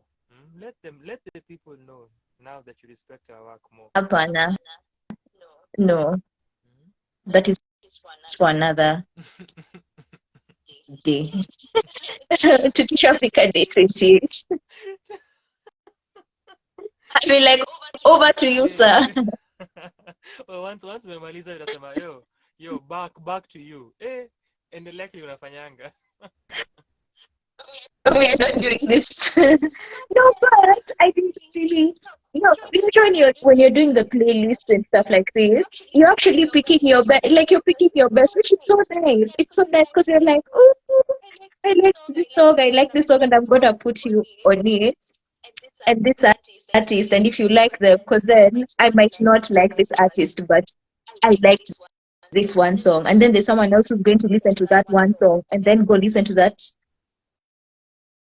artist, and they fall in love with that artist. So I'm just like, it's been such an interesting experience. Yeah, What are you I think it will looking really make my playlisting quite um interesting. what are you looking forward to for the remaining 2 weeks? uh, I'm really looking forward to listening to, or just getting bodies of work that make me feel something. That would be that would be the best thing. Yeah, whether it makes me feel like I want to go to the club right now. I'm not looking for tipping, or I just want to go and scream somewhere in a field. Or I don't know. But yeah, bodies of work that make me feel something. Okay, Yeah. okay. Any other sentiments kuhusu your experience ya MWE as we finish this? Well, And actually have before you do, ilikuwa nisemee ni interesting I how like this. I think for me again it gives me a lot of unanisikia umeanza kubafa. You're back. Unanisikia? eh, No, nilikuwa nasema before umalize, nilikuwa nasema how ni interesting to note that out of the 3 projects that you would recommend, 2 are hip hop. Such a rare occurrence. Such a rare occurrence. Na wote nilikuwa nasema before to jump live on our call, nilikuwa nasema based on your review ya Mau From Nowhere, it seems I may restore your hope in hip hop.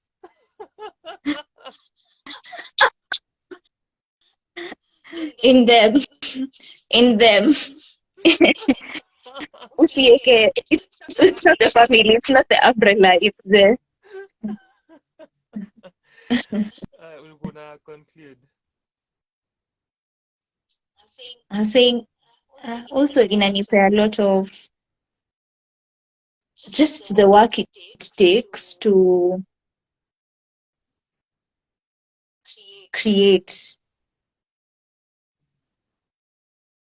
the art and put it out there. Like hiyo yote, hey man, it's a lot. It's a lot. So regardless of my sentiments, I just feel like mulika chini mukaandika ukasema, you know what, I'd want to work with this producer. Ukaenda ukasema ukafanya hizo takes zote and then you put it out at some point. You already put it out, and then you're just like, yeah, whatever comes, comes, whatever people say. I think that it's just part of their JD, but also it's good to say it's a good thing. Once in a while, it's good to acknowledge that it's dope. Nimesema as you Yeah. had left kidogo, nitapeleka hiyo discussion ya humanization kwa my people. I cannot wait to hear their sentiments because I know they don't care. I cannot wait to hear it from them. Exactly.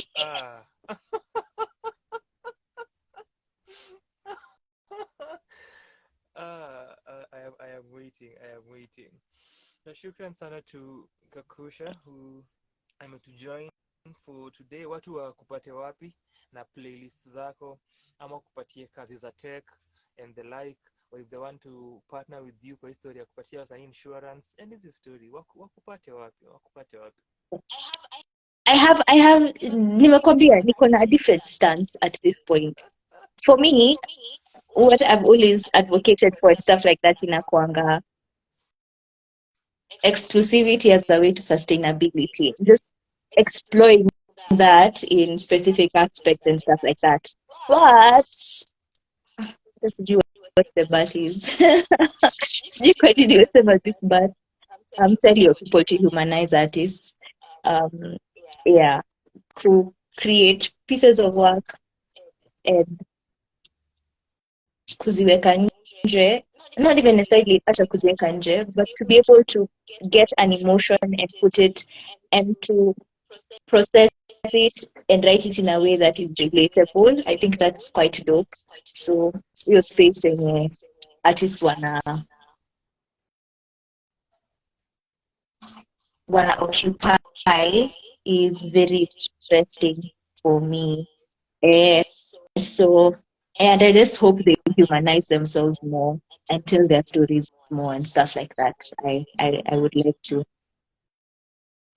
know that. Or yeah, that would be good. Utaki watu wakutafute?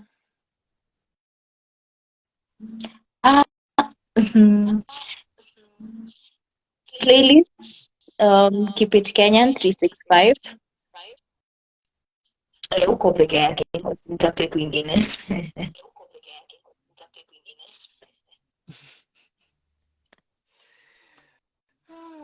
Ishia sasa, ishia, we are done. Go. Enda uandike review Thank you. yako leo.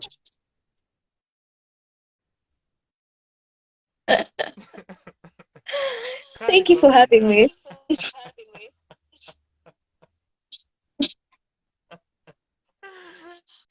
As if Wambi wanipe. Are you the PA? Are you the spokesperson? I'm not. We actually reviewed that album live on Instagram last year as part of our second anniversary on YouTube. So if you're watching this na ujana your review, enda ucheki. Pia Kakusha enda iona ikipata time yake. Shukran sana Kakusha for being here. Tunakushukuru sana. Sana. Thank you. Keep playing it safe with artists and the works they release and kutuambia ukweli ama kuomit ukweli. That has been Kakusha. Vile amesema tafute at Keep It Kenya 365 utapata playlist zile ye huunda. Amesema usimtafute kwingine, so usimtafute kwingine. Hizi reviews that nimesoma tukianza na that tumediscuss kuhusu zile projects amesikiza na zilitweet at Sanaa kwa Sana, so you can check them out. Uone zake, uone za Babu, uone pia za Edna, uone pia za La Music Junkie aka Furaha, uone pia zangu whatever nimekuwa nikisikiza for the past 12 days. So with that, tutaona kama tutaendeleza haya mazungumzo wiki zijazo as we get towards the end of MWE with the other amazing participants. So tunafaa kuzungumzia Overdying Breed na pia tuzungumzie Echoes, na tumekaa hapa for an hour and 53 minutes. So shukran tukakusha once again. You can check out our other videos that tumekuwa naye, zinapatikana Instagram, zicheki. Overdying Breed ilikuwa show ya Slim Shaka, an artist, a performing poet mwenye tumecover hapa before. The first time nilimcover ilikuwa kwa Black Boy Joy, which came before. Now Black Boy Joy came before, ilikuwa show ya Goofy ya May 2022, alikuwa featured. So I reviewed the entire show. Find time, check that breakdown. Ilikuwa mara kwanza nilicover kile amefanya on here, but nimemcover prior. I would actually be wrong because I don't think alikuwa kwa history versus history ya kwanza, alikuwa kwa 2. So yeah, I covered the first, then alikuwa kwa ya kwanza, but Black Boy Joy last year May nilireview the event, and then Mufasa for President ilikuwa on May 28th, show ya Mufasa mwenye pia alikuwa kwa show yake Overdying Breed, but kama audience, but alimention, alirefer to a song that waliimba kwa show yake, which ina seek ku inspire people na kuwa urge wa take action, tukija kwa matters politics na matters governance na kuhold the leaders accountable na kuitisha what is rightfully theirs. So ali bring that back, and kuna this sort of intertextuality and kuifanya referential, that framework and that aspect that ali bring kwa show yake, which was amazing kuona. So after Mufasa for President, which Slim ali participate in, the next time ilikuwa kwa Cheche session yake, ilikuwa in August, which I think ilikuwa the first Cheche session to recover because ilikuwa ya kwanza that I ever attended. After that one, aliperform kwa was it Makando Festival. Ilikuwa, I believe, a literary festival towards the end of last year. In 2021, November 5th or 6th, alikuwa kwa show ya Lexus mshairi, aliperform hapo.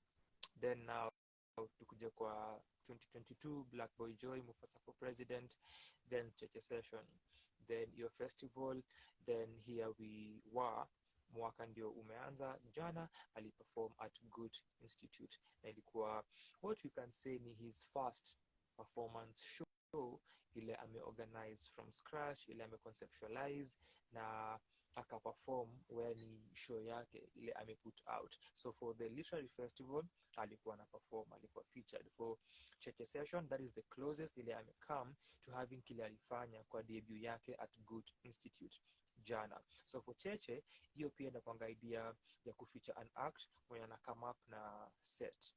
Zinakuanga 2 sets na katikati kuna an intermission where ni an interview where Ian ndio zifanya mostly ana interview msanii, and then ilikuwa nisema once in a while, but once akanielewa nichukue kazi yake nika interview Michelle Gatwiku whom I mentioned earlier. So hiyo ni the closest one that comes to Slim kukuwa na a show that ni yake, but hiyo alikuwa featured na akaifanya at Cheche as the featured act, the headliner for hiyo siku. And then kuna Mufasa for President and Black Boy Joy zile participate in as part of the concept ya Mufasa na ya Goofy.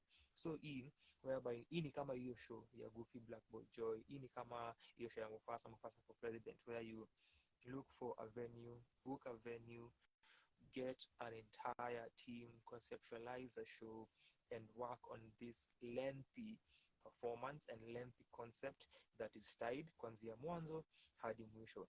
So ali promote the show, put out posters, put out a video ya promo, ulikuwa pia na short animated one. Then another thing that alifanya before, alikuwa na a live that alifanya hiyo wiki prior on Friday, a week before the show itself. So alifanya na Ibrahim Solo as the guest who come through, na pia walikuwa na masaibu ya mtandao from Ibrahim's side, similar to what we've had na Kakusha for this one. Once I was supposed to use this microphone, sijui kama if you are here, let me know kama unanipata. Whenever this happens, it changes the quality of the audio, so ni wewe utaniambia if it works. I think it will. I want to dare, but let us see.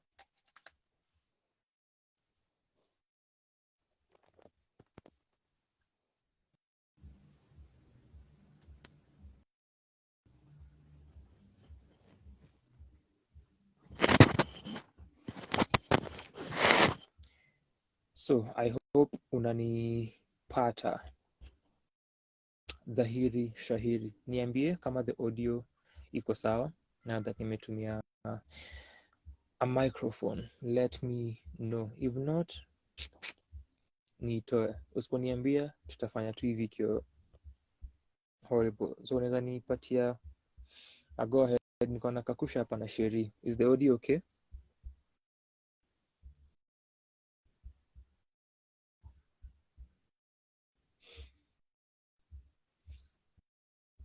Please talk to this thing of beauty before niendelee.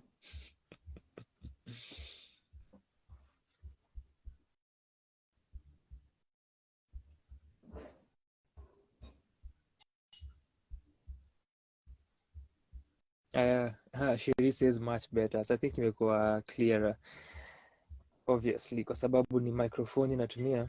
Asante sana Sherry for letting me know.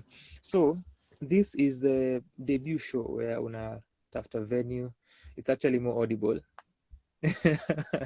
Unatafuta venue, una book venue if you have to book a venue, unatafuta team members wenye watakusupport through this vision, una conceptualize something that mta execute pamoja from the start till the end over a lengthy period of time. And for Slim, because I got there an hour later than time ilikuwa inafaa kuanza, aliambiwa 5:15 alikuwa stage, because ilikuwa inafaa kuwa from 5 to 8 na ilienda all the way up until kitu ka 7:40 I think 7:45. So alikaa stage for a while, alipatia watu value for ile pesa yenye walikuwa wamemlipa, which ilikuwa punch early, then ilikuwa 1,000 advance, then 15 kwa gate, na walitupatia show for that amount of time yenye walisema watatupatia a show for.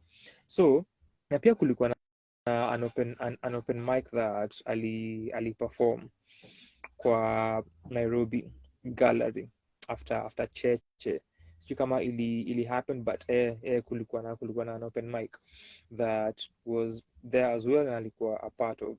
So this poetry concept show aliiongelea outside of the promo that nimesema kwa a live yenye alifanya na Ibrahim Solo, who is an artist, a hip hop soul artist from Uganda, mwenye aliperform kwa isho. Alikuwa one of the featured acts wenye wali stage a performance, and they had their set, na pia walikuwa na performance ile walifanya na Slim pamoja na Paul Shiundu and Duli Sigilai of Deeper Connection wenye walikuwa hapa awali. So the show ilikuwa inaitwa Over Dying Breed.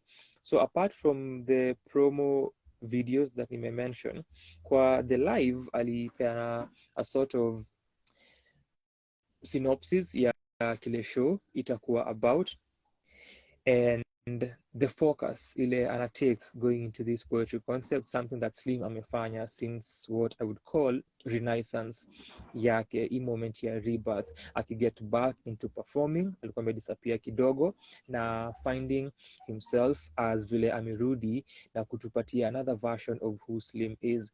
So alikuwa amecover easy bits and pieces of kile ana cover kwa previous works zake, but imekuwa more polished, imekuwa more focused, and imetake another tonal difference ukiangalia vile anaandika, and then pia stylistically the techniques that ana incorporate kwa uandishi wake.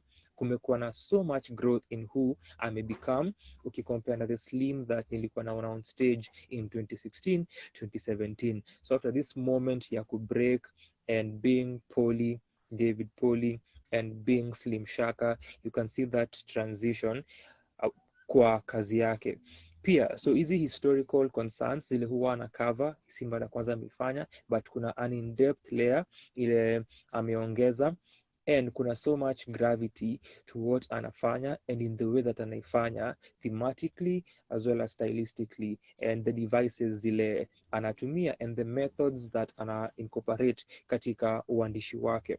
So I said this to someone earlier today, Slim is someone you are supposed to watch and you enjoy watching. So Over Dying Breed really happened, and the stories that nilipata obviously historical stories, na vile nimesema kulikuwa na a team, so alikuwa na dancers, contemporary dancers, alikuwa na puppeteers, na alikuwa na Solo as another vocalist, na pia alikuwa na Shazi as another vocalist as well mwenye aliperform. So hiyo ndio team ile alitumia. So most of poetry performances, people walianza kuincorporate guitarists and vocalists at a particular point in time, na ilikuwa the common setup when you watch spoken word artists perform. So ukiongea na Slim and even your live that nimesema, this is something that he touches on na amekuwa akicontemplate kuhusu how do I give people poetry performance and experience, but not in the same old or conventional formats that watu wamekuwa wakireceive nazo or nayo. So you can see vile ameiapproach, and you could see hizi seeds akiziplant kwa his previous performances. For instance, kwa Black Boy Joy, hii piece yake ya Sunday Night Football, and the elegance in which ali perform and the dramatization, you could see that na uone okay, kuna a shift here. Ungemwona kwa Mufasa for President, you could see the same, na yeye kukuja kwa stage na arose kutake time yake and then kuanza kuiplug on stage, na nilisema how ali subvert because another performance alifanya ni kwa Vita vya Vina, show ya mwisho in quotes ya mbunge iliyokuwa in November, that was November 27th in Nakuru. Akifanya piece yenye alifanya, alikuja pia na a bouquet, but alisubvert kile yo ifanya naye ama what we've seen him do with the bouquet kwa stage ya Mufasa for President. So and then pia aspect ya performance, alikuja na roba yenye alikuwa na a mask kwa uso ya a lion, and then alikuwa na hizi placards that had different things written on justice, democracy and the like kwa hiyo performance. So you can see amekuwa na a lot of techniques that amekuwa akitumia na ku add other elements kwa performance yake, kuifanya fascinating na intriguing and more engaging, that hizi seeds amekuwa akiziplant kwa hizi previous show. So coming on to this one, but prior hiyo Makondo Festival aliperform na Aliboy, aliperform na percussionist Eriko, aliperform na Jenna who danced. I think kulikuwa na someone else as well. Here alikuwa na, now you can see dancers wamepia tena, you can see vocalists, you can see solo, unaweza ona pia Shazi, then you can see Duli kwa percussion, and unaweza ona puppeteers wenye walikuwa more this time. I didn't get to watch them, walikuwa more this time. I think ilikuwa a team of 3, but kwa show yake ya Cheche alikuwa na puppeteer who is Bob Zenga. Zenga ali get into the scene ya kuperform around 2015-16, hiyo class hiyo time 15-16-17, around hapo actually, na ilikuwa amazing kuona wakimaliza the show na watu wakisema who they are na wakipenda their final speeches. Zenga ali big up 2 people, nimesahau the name of the first person but I remember alisema pia Njoro, and huyu ni msemo mwenye alikuwa na yeye kwa that same class ya 2016-17, was it 17 18, around your time walikuwa wanaanza kuperform ama walikuwa na get more known kwa the scene, sana sana stage ya Pearl and hizo spaces around your time. So ilikuwa poa kuona akiwa mention na akiwa big up, na Jay alikuwa anasema briefly hii transition ila take from being a spoken word act na huko ndio place alianzia, but getting into puppetry and capturing that transition. Slim also alitransition into his artistry further, but also kuonyesha watu wenye alikuwa nao katika the same class and mentioning that, I found that to be beautiful. So with this sort of approach that Slim get into, ilikuwa now time yake kuiweka kwa a show na kuweka everything that amelearn, everything that amekuwa akiwakia na techniques amekuwa aki-inculcate katika sanaa yake. Ilikuwa time for us kuiona katika show, na akatupatia poster January, akatuambia yo kuna show inaiva and here we are, let me tell you about it na mget kujua what it is mtakuwa mnapata. So akasema kuna a show coming on, and Alibads ilikuwa Punch, Advance ilikuwa Tenga, and then kwa Gates ilikuwa 15. So with the approach of a dying breed, kwa the live aligusia, and something that pia alishare during the performance tied to the same. So kwa the live alitell a story of someone mwenye alikuwa anajua, mwenye alipitia the wrath of Kenyan universities and Kenyan lecturers and the bureaucracy there when you're looking for your missing marks and the fate of having missing marks. So if you watch that live, alishare your story. Something else that alishare ni story ya Patrice Lumumba which nilimpata akiitell kuhusu kifo cha Patrice Lumumba and how watu wenye uko obviously close associates na your people when you're in cahoots na the colonial government and then wanaenda hapo wamekuua, similar to what happened to Sankara na Blaise Compaoré or Compaoré, same thing that really happened. So telling that story alitell kwa the live and then ali delve into it completely during the performance. So with this alikuwa ameplant hizo seeds during the live session, similar to how ameplant seeds who he is as an artist na what ako concerned with. Tumeongelea what artists concern themselves with, who they are or bits of who they are, and how they say what they say, why they choose to say what they say and the like. Tulipata from Slim kando na story ya Patrice Lumumba na tragedy ya kifo chake vile waliifanya na the Belgian government and how pia walihandle hiyo situation horribly. Story ya campus universities na ubeste yake mwenye alipitia story ya kulose marks na kutozipata, and the parent mwenye ni a single mom amepitia struggles ili aweze kuraise fees na alipe, not believing that, and then also the relatives kuitwa kumwongelesha and not believing the story ilimweka kwa state, a depressed state. Na what also this meant for yeye kuhave kurudi ama kufanya mawera hapa na pale jiji ndio aweze ku afford school fees again, ndio aretake na afanye semester mara ingine, ndio asite exams again na apate marks zake ndio graduate, and how will take a long time, a long time before atoke kwa hiyo mental space ile alikuwa in na ina stem from history ya marks in campus.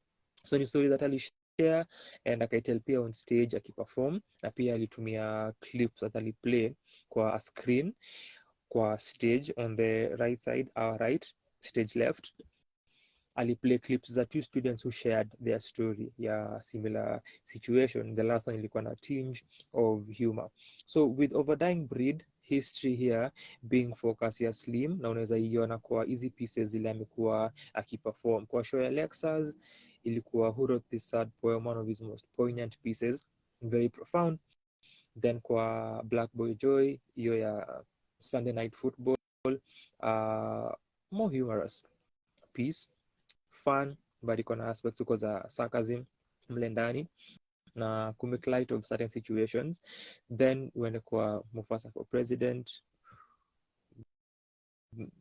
that was something else, and really fit into the context here, Mufasa for President, and speaking about history na governance na politics. So yeah, the sad poem mwenye aliandika ni nani. Then to Cheche, getting deeper into stories za historia as well as kile nimeongelea earlier kwa show ya mbunge vita vya vina, and focusing on politics na governance. So this is what aliamua ku delve into na ku explore even more na kuangalia history and how history si kitu that really happen so much far and distant from place ile tuko na from sisi, but kuna a connection between history na what we are and who we are, na the way that tunaishi lives zetu and how our lives are structured ni a result ya historia. So Ali make easy connection, and that is something that really appreciate from the show. Whenever kuna hizi discussions za political change, social change, the revolution, kuna kuanga na this difficult sort of connection ya watu kuestablish how actions za government and those in power zina tie to them, na kuona vile ina affect hiyo bei ya unga mtaani, hiyo bei ya gas inapanda, bei ya ngata ina affect everything. Hizi connections zimekuwa difficult kuwa made, or people hawajaziona in that palatable manner, or watu hawajajiconcern kuziona, because pia si responsibility ya anyone kuzimake palatable, but kumekuwa na that sort of disconnect ya watu kuona.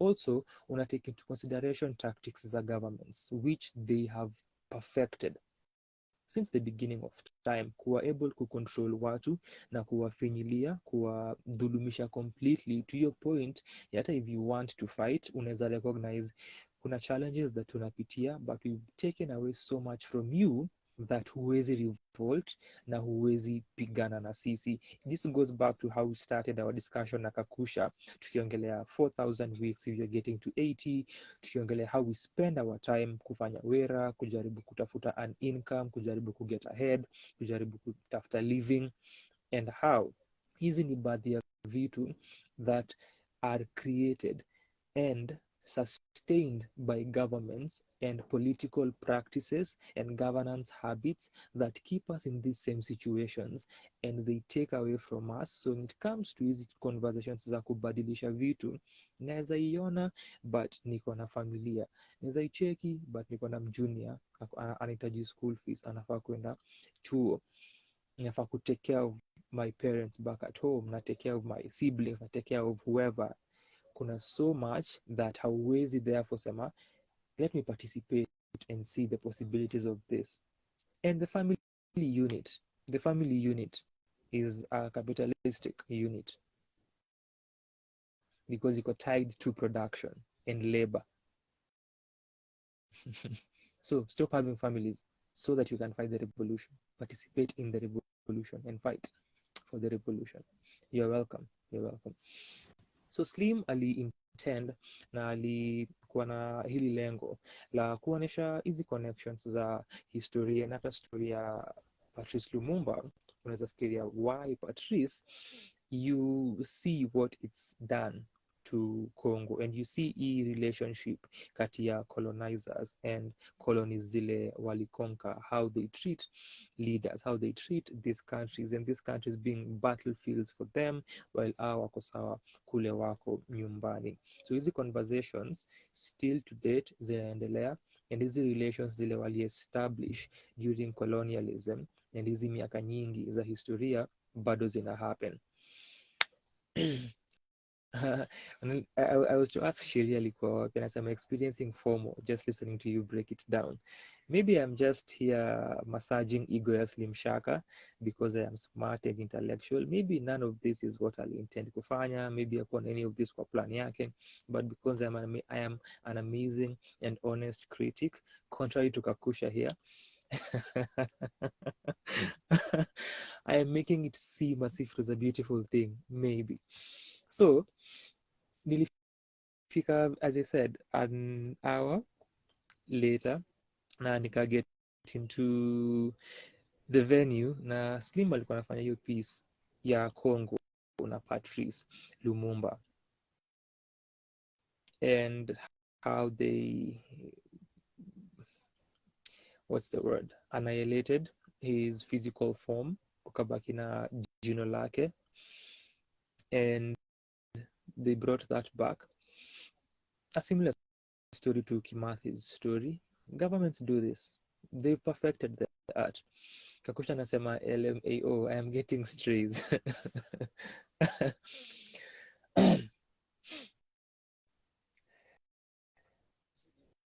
I'll touch history ya Congo, story ya independence, relations zao na Belgium, their atrocities, their activities, how zina affect our watu to date, and what this means tukiangalia kwa context ya colonialism, kwa context ya neo-colonialism, post-colonial Africa. And then the following piece as well, it had to do na Congo. Again, Congo being rich but poor and people dying of hunger. I believe in the piece ilikuwa na a lot of reference ya checkmate and this particular wordplay that alikuwa natumia, checkmate, check, CHECK. Of course, in American English, that is CHEQUE. So checkmate, and just tying history ya Belgium na Congo.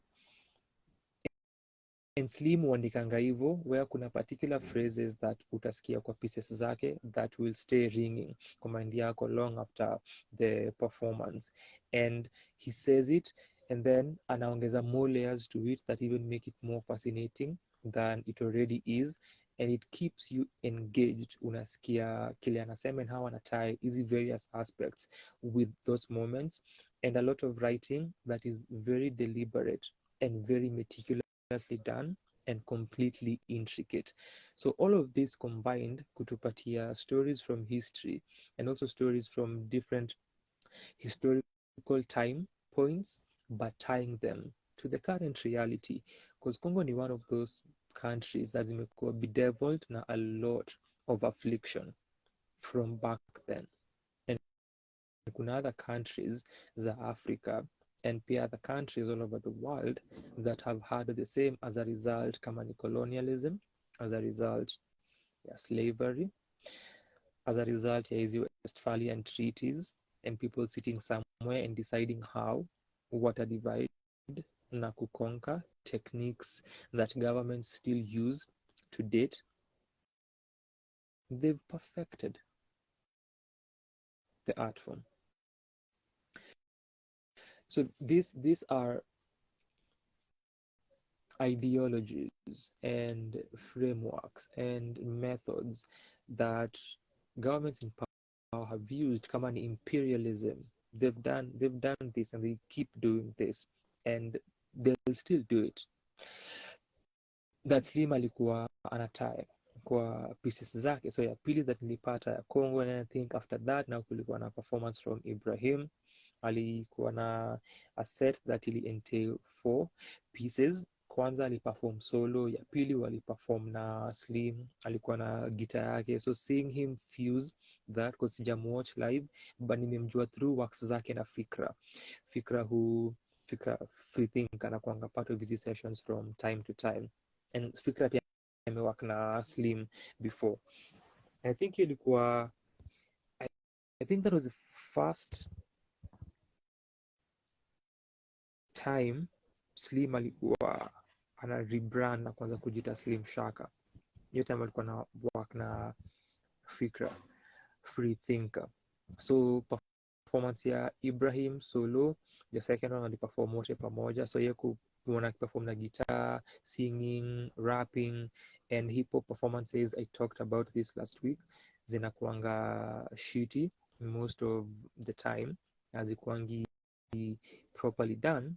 Kuona what solo alifanya ilikuwa fiti, na yeye ni those artists who give you an experience when you watch live. Ataka ilikuwa mara kwanza, but nasema when you see artists do performances hivyo, I'm thinking of Mido, who is performing at Goethe this coming week for their return and their reopening.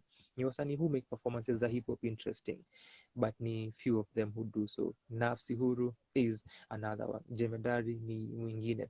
So kunao hawasanii wenye huifanya hivyo. Juliani, an obvious one.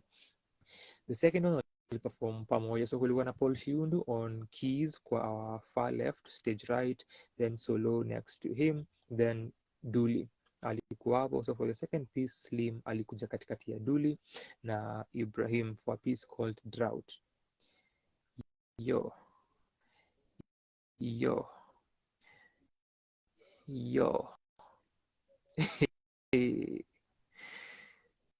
hey, sema kuandika.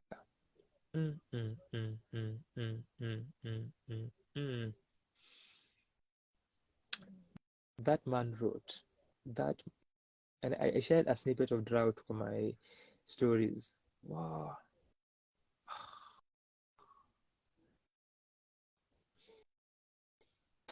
Na nilikuwa najiambia this is how you write. And kuna another piece alifanya again with, to use Kakusha's terms, repetitive motifs. So for that one ilikuwa plastic, in ilikuwa Drought. So for plastic, na alifanya na contemporary dancers walikuwa 4. Kulikuwa na jina yake si Josh, nimesahau jina, Josh au Josiah, nimesahau jina yake exact. Then kulikuwa na Bruno, kulikuwa na Jenna na kulikuwa na Victor Mutiso. Plastic, and then walikuwa na easy black polythene bags za takataka.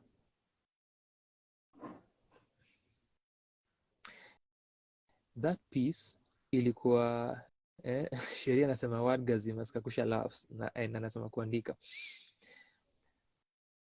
That piece ilikuwa inaendelea na jiambia, this is how you write about the environment. People should be taking notes. But si mazingira peke yake. Vile nimesema, with easy lines zile yukuwa nazo or terms and phrases that you rudia na naongeza layer to them, kama drought for example, hapa pia aliifanya. And the second piece kuhusu Congo once again, na hii juxtaposition ya colonialists na na African countries, hiyo ilikuwa the idea of ghost turn me into ghost, people are ghosts, and hii repetition that alikuwa na carry through the entire work and adding layers. Then here Patrice Lumumba as well. Drought was another one. So for plastic ilikuwa same thing again, and adding layers onto writing yake. Interestingly, hiyo piece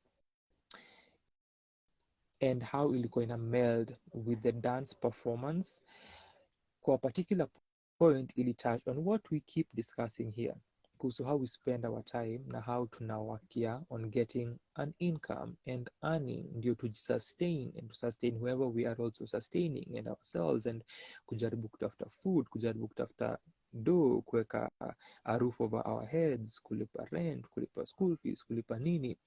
And kuna also an imagery that ali paint, and as Bruno, so kuna point walikuwa dance wote, then they left, Bruno akabaki peke yake carrying the rest of the performance. Absolutely beautiful. And at this time Slim ako off stage akiperform. Another thing that I liked, you don't want to see you all the time. Wasanii, come up with other ways of make this interesting. Make this, if you're a thing of beauty, we can look at you, but make this fascinating for us. Kuona Bruno akicarry the piece as Slim anaiperform, wana play with the lights, make darker and kuipatia hii layer ya gravity. That point where kunaongelea sisi as humans wenye ni zombies just going through day after day, and movements za Bruno kuimatch, and then the words as well. Alipeana particular image ya sisi kukaa home after our day, sisi kukaa kuanganya or wherever, kuelekea mtaa after a day at work, and how tunaangalia kwa these small windows of hizi gari siwa tumekaa, and then tunajiambia freedom at last, home at last, it's a sort of a break at last. And how easy vehicles nika caskets leading us to our demise, or carrying dead people already.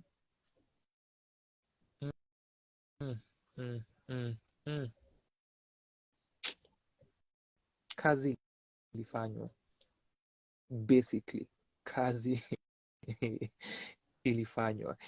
And you get to understand now from the social aspect of maisha yetu, the political aspect of maisha yetu, how the politics of the day zina affect our economic lives, zina affect our social lives. Ndio maana sasa within hizi 4,000 hours, if you're getting to 4,000 weeks that you have, most of that una spend kujenga corporations, kujenga businesses za watu, kujenga organizations, and then kidogo unajijenga, lakini bado uko na a hope for a better future, for a better experience kama human being. Lakini most of this time utaispend ukichase hiyo better, na ukiimagine utapata hiyo better.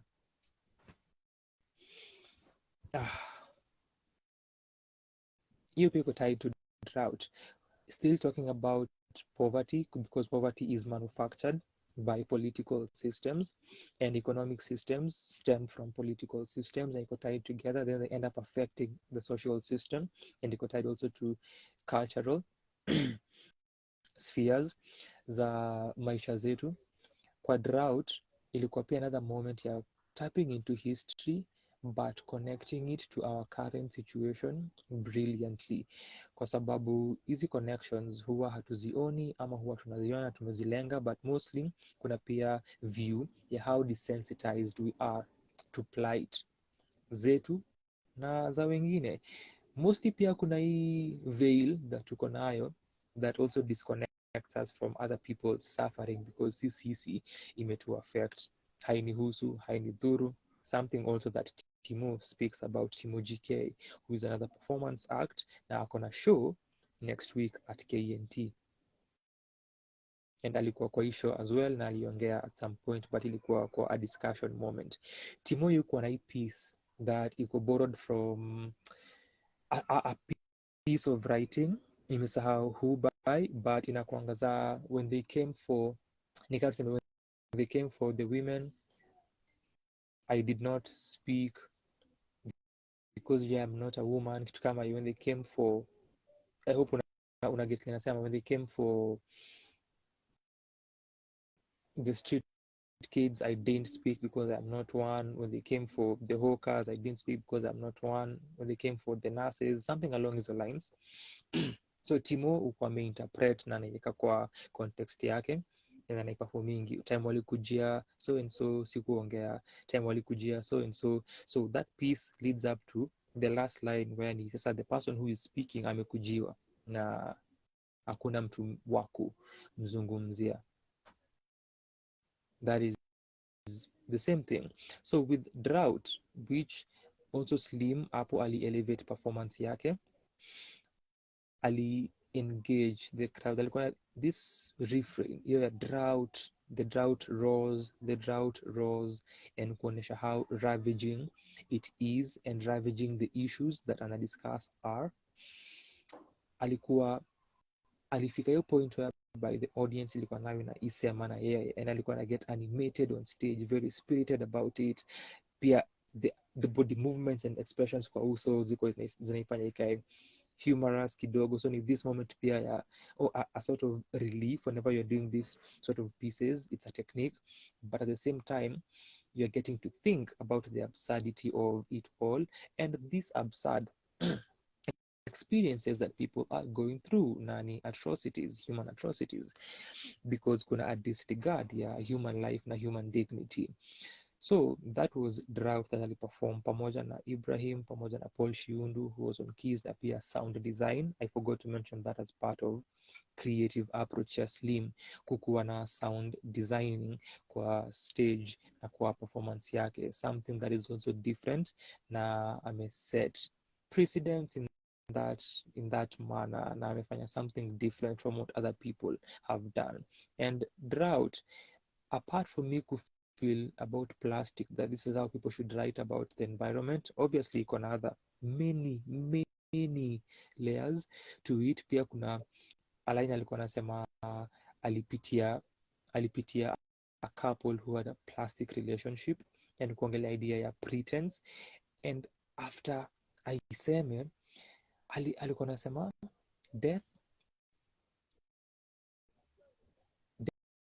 is not forever. It is something alikuwa anasema kuhusu easy situations and something regarding experiences fulani kukuwa impermanent. Yes, kukuwa impermanent, but plastic is forever.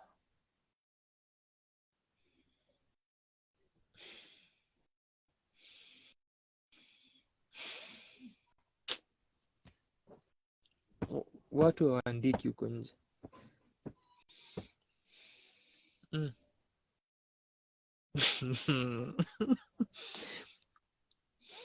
Unasikiaga lines, a thing of beauty.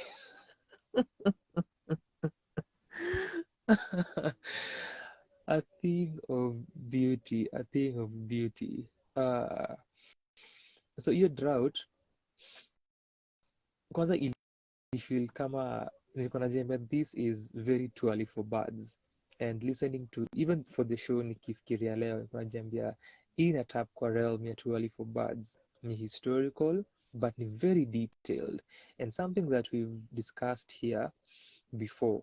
Inakwanga whenever people tap into history or kuongelea historical figures and personalities who've changed the world or are renowned, kuna basic names that you expect, right? And inakwanga surface level. Goes back to what I was saying about topics that artists cover, tukiongea na Kakusha earlier who said ethereal. Hizi topics za kwanza mapenzi, kwanza it's a common theme, but also people cover it in a very common manner. It's very safe, very safe. So people wakikover history, would expect certain names to come up. Would expect kusikia Martin Luther, Malcolm, Mandela, Haile Selassie, who also nani aliongelea, I think ilikuwa one of the pieces za mwisho aliongelea Haile Selassie na Ethiopia, akisema as in what year Haile Selassie alikuwa cut off his throne, and then in the meantime kuna a boy in front of his family who had a boy whose family saw him get his throat cut. And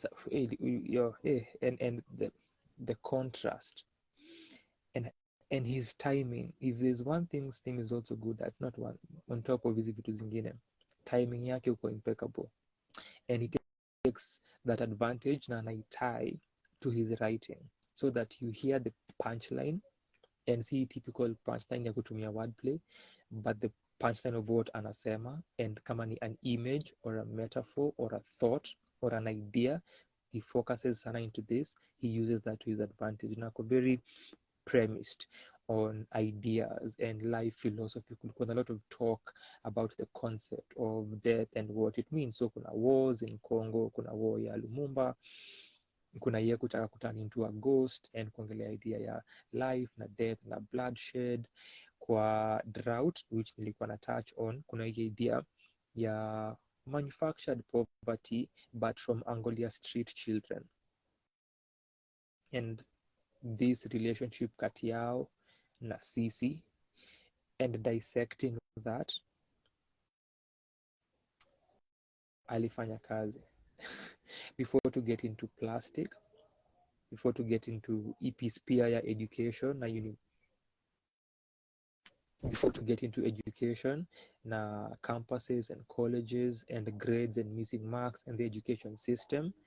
So much effort na intention na meticulousness that went into this, na tunasemanga hapa, when you hear, you will know kama kazi ilifanywa.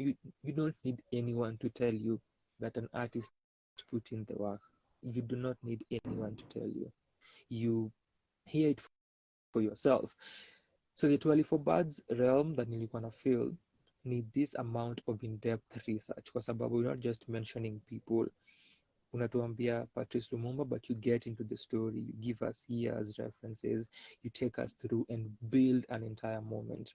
You take us through story ya Congo, build with us, take us through the journey that unatupeleka. Unatuambia kuhusu drought, and drought also here a metaphor, a beautiful one, carrying through the piece with kupitia different layers. Take us through the same. Ukituambia kuhusu plastic, and for drought alianza akisema in the year 18 something, a drought really hit the country and we've not recovered since. And that was the starting point. Hiyo ilikuwa the springboard ile alianza nayo akaileta all the way home, beautifully done. Then kulikuwa na the acts waliokuwa featured apart from the dancers who walifanya an amazing job with, because pia after Solo amalize set yake, Slim alikame in na alifanya that piece na Jenna as the main dancer, then also akareturn baadaye with the other contemporary dancers. I really wish ningeona vile ilianza with the puppeteers, juka ilikuwa Bob peke yake but really wish ningeona kile walifanya with that, because alifanya great work at Cheche akipresent hii idea ya a self and the conscious of the self and wakihave e-conversation. So ningependa kuona what walifanya with the concept this time, but incorporating how acts kwa pieces zake na kumuona off stage and creating a moment for us. And pia unatumia other art forms that can also do the speaking and make us feel. Kakusha alisema story ya kufeel, make us feel, make us see, make us think, but hutumia other art forms, sound design good. And I think your piece ya pili ya Congo ilikuwa very serendipitous. I mentioned La Music Junkie here. I had just shared story ya tweet ya La Music Junkie akiambia watu wa check out mziki ya wiki 127 ya wiki iliyopita. So I just shared that early Saturday morning, and then I had just kwa hiyo mziki ya wiki 127 hiyo edition nilikuwa nimesikiza a song kwa a project called Kenyan Songs and Strings ama Kenyan Strings and Songs ya 1950 and 1952 field recordings of those 2 years, and it's a popular song, a famous song, but sikuwa nimesikia that song. As Slim is performing this piece, that is what Paul Shiundu, who amework na ama yeu perform na yeu play na Papio ndo alikuwa naiplay kwa background yake, and vile ame to alter the sound, the vocals, inaipatia this haunting feel connected and corresponding to hii nini ya Slim piece yake kuhusu ghosts. So ina sound very haunting and menacing. Naisikia najambia, how is this even happening? Literally last week I had covered this song on my blog. Literally a few hours ago in the morning nilikuwa nimeshare La Music Junkie who had talked about that article, and I am hearing this song a week later since ni discover kwa show ya Slim. The song is called Chemirocha. Chemirocha ni a bastardized version of Jimmy Rogers, a country musician. Kuna an entire history about that song. Mziki ya wiki 127. Check that out. For my review of the song, utapata a link. Go and read the beautiful, fascinating history of that song and of that day that this white person, I think anaitwa Hugh Tracy, alienda kwa hizi villages, but alikuwa kwa village in Kipsigis, and they recorded hizi field recordings that tunasikia.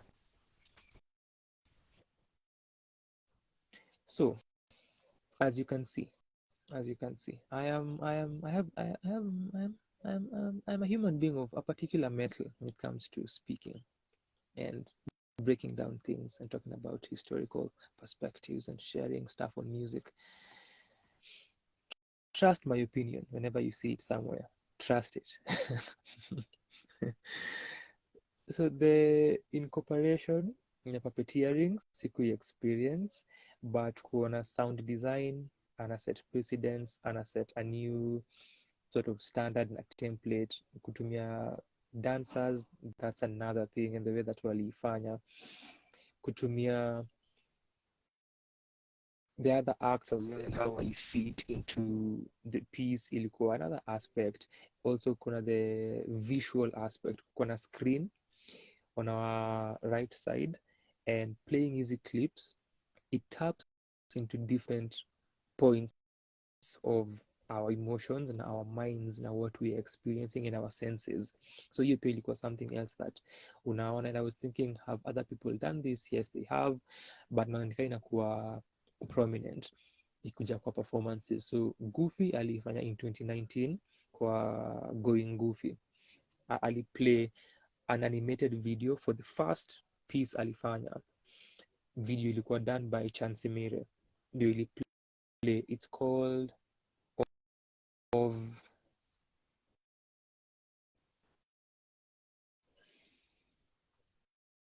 not of daydreams. I mess up the title, but ilikuwa ina play as Goofy alikuwa ana perform kwa show ya Mufasa for president. Alitumia an image of a prison, kulikuwa na skit kati ya Nick Kwach na Ndenga and another performer whose name nimesahau. I think they're also from UG. This is interesting. I think pia alikuwa from UG. So alikuwa na particular skit kwa part of the concept. And then kuna point where kulikuwa na audio playing. Kuna audio tulisikia ukicheza. So you can see the other forms of performances, other art forms as part of performances that wasanii wanatumia. So nimenote hiyo pattern ikirika and it's amazing kuona. So Slim kulikuwa na screen.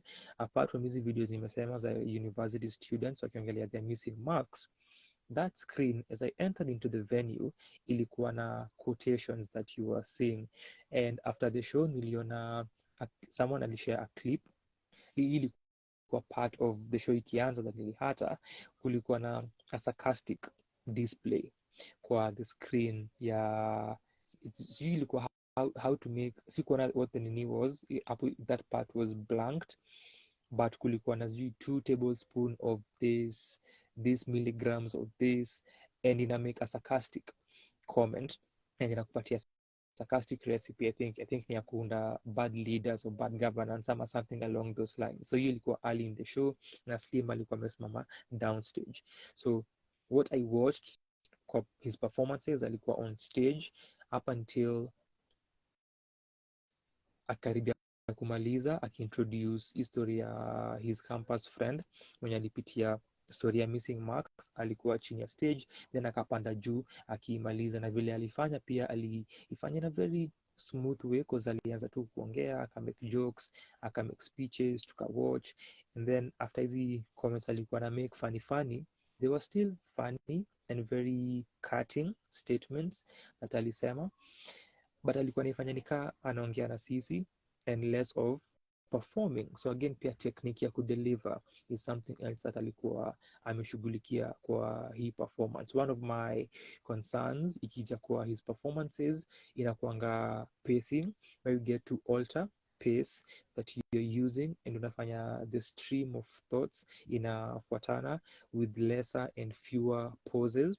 So kuna points where his pauses are necessary, and hii concern that ili have for this performance at some point ilianza kutokea tena, but what alifanya na piece kama drought and plastic ili dissipate, and nikaona yo kuna that aspect that ameshughulikia that nilikuwa na concern nayo ikija kwa pacing yake. So development that tunaona hii aspect ya kumaliza the show na ni sort of unaongea and unamake hizi jokes, na zilikuwa tu a setup and a punchline. So alikuwa na and Slim kwa on stage akona angle ya kukuwa spontaneous na kuenda with the flow. So because alikuwa ameset hivyo na na converse na watu, people were making jokes wakiongelea story ya missing marks, and as alipanda stage, I think Kim alikuwa amekaa huko mbele, and Kim was doing too much kwa hiyo. Kim alikuwa do too much kwa hiyo, but hii time alikuwa amekaa huko mbele, alikuwa alimake statement fulani after Slim make another comment on the issue, and Slim akaibring, so alikuwa ameanza kwenda kwa hiyo thought, and then Kim akamake comment, and clearly happen Slim aliplay into it akasema but achana na hiyo, we are looking for these marks, where are these grades, where are these marks, and then akaendelea na kile alikuwa anafanya, and nakwanga poa na improv. And even before kwa particular piece a similar thing ili happen na aka play into it, then akaendelea na kile I think ilikuwa kuhusu suti yake, yeye kuchange suti akikam for hii performance yake after nimpatia akimaliza his first 2 pieces. When he came alikuwa na suti different, so aka make a comment on that and aka play into it, and akaiongelea, aka take some time, aka pause kwanza, and then aka get into piece yake. So hiyo aspect ya improv inakuanga pia fascinating kuona, and it makes things interesting because ina happen in the moment. It's an aspect of performance art.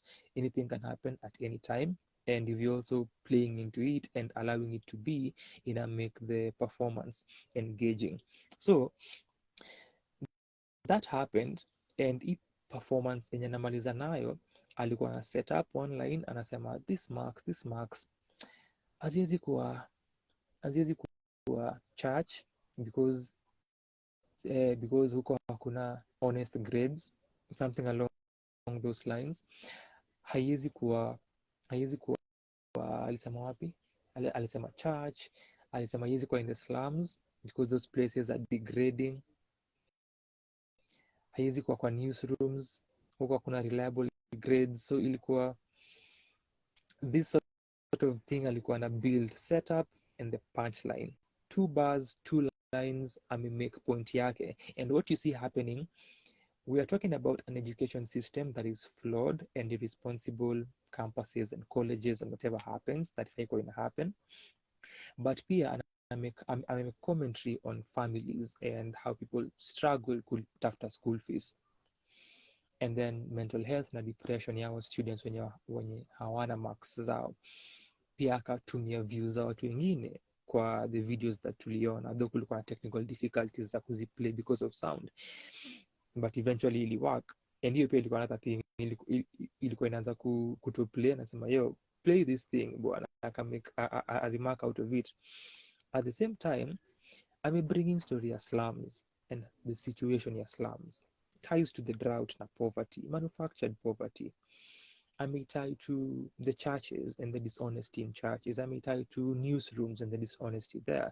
So within 2 lines, I may bring other aspects that touch on this same conversation. And that is a mark of a craftsperson.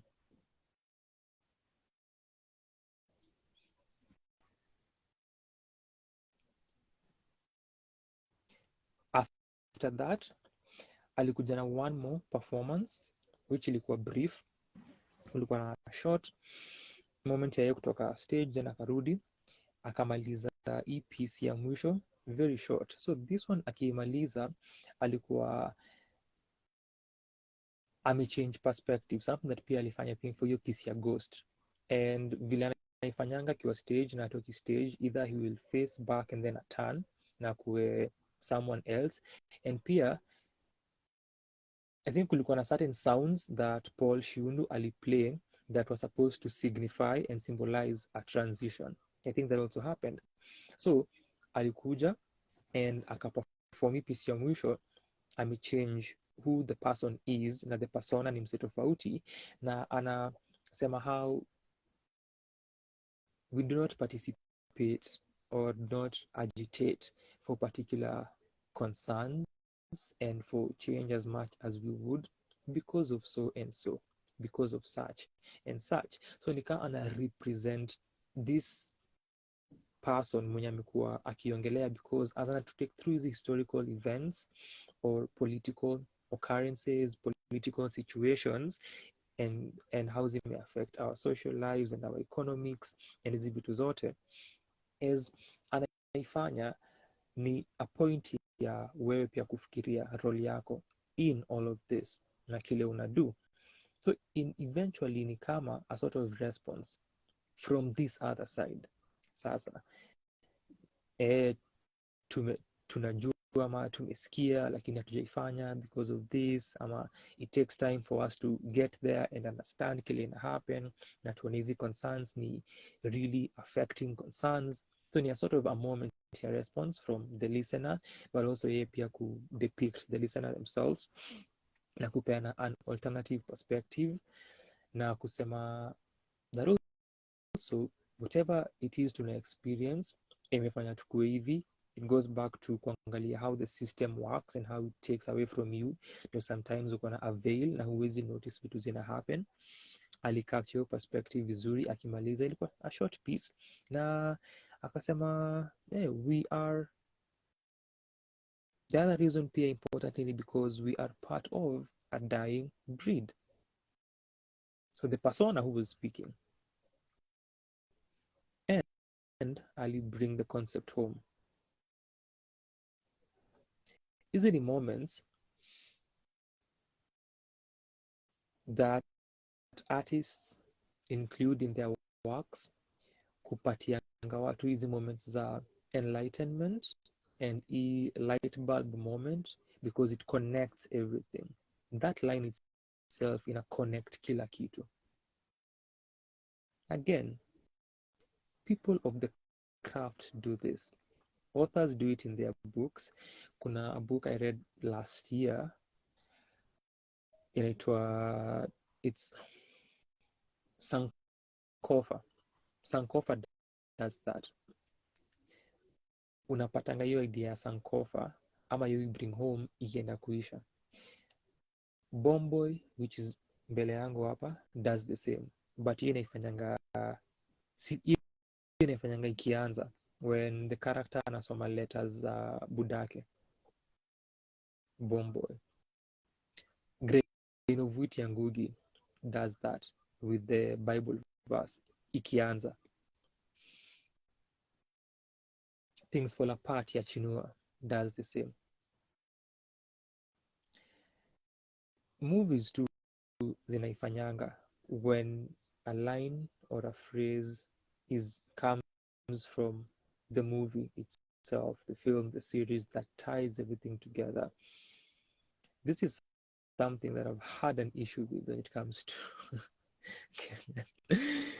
Kenyan music. And Kakusha aliongelea story ya cohesion and tying everything together. If you're calling your project Kakusha, will I have that eureka moment? Yeah, oh, this is it, or not? So Slim ali bring home vizuri sana, and ilikuwa for first show aliji outdo. So many elements brought together, different art forms, uandishi wake nimeukava, and ali bring, and it's amazing kuona that anaifanya. Tuone where this will go and how long itaenda for. How many more weeks does Slim have in him? How many more weeks do we have to watch him do this? Will he even continue doing this? The thing ni easy vitu as the tangi pesa. You spend and you spend and you spend, but that's why for the spoken word scene kwanza ni niche, but I will always applaud Mufasa, Goofy, Dolphin for being able kuifanya for all the years that they've done shows for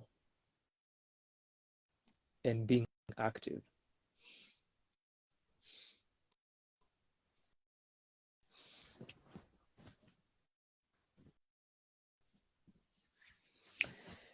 So I was to touch on the music.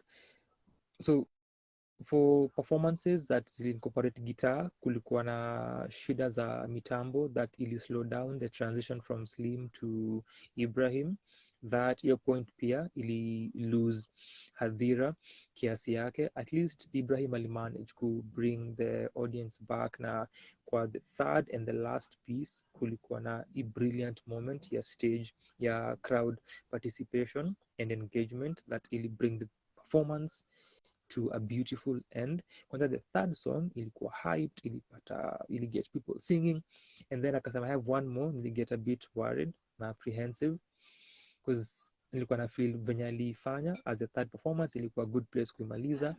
So the last song ilikuwa bit mellow, but towards the end vile ali incorporate the audience waimbe different parts of the song na perform na yeye, ilimaliza vizuri sana, na ilikuwa one of the most appreciated acts kwa the performance. So hiyo shida ya mitambo kidogo na lose audience during that moment, ali manage pacify well and combine rapping na singing and then drumming ya Duli na performance ya Paul Shiundu on keys. The other ilikuwa ya Shazi, yeye pia with the guitar kulikuwa na moments za static akiperform na guitarist wake, so that will take away from the performance, but you don't really appreciate from melody choice yake kwa the first piece yenye aliimba. Enjoyed the melody choice, and then outside of that ni hizi pieces alifanya zilitie into the performance. Tuko hapa tunasikia stories za historia and how devastating our human condition is, and Slim reminding us of our tragedies and our traumas as human beings, and then unakuja hapa na piece that is outside something that also wasanii hufanyanga ni aje kija.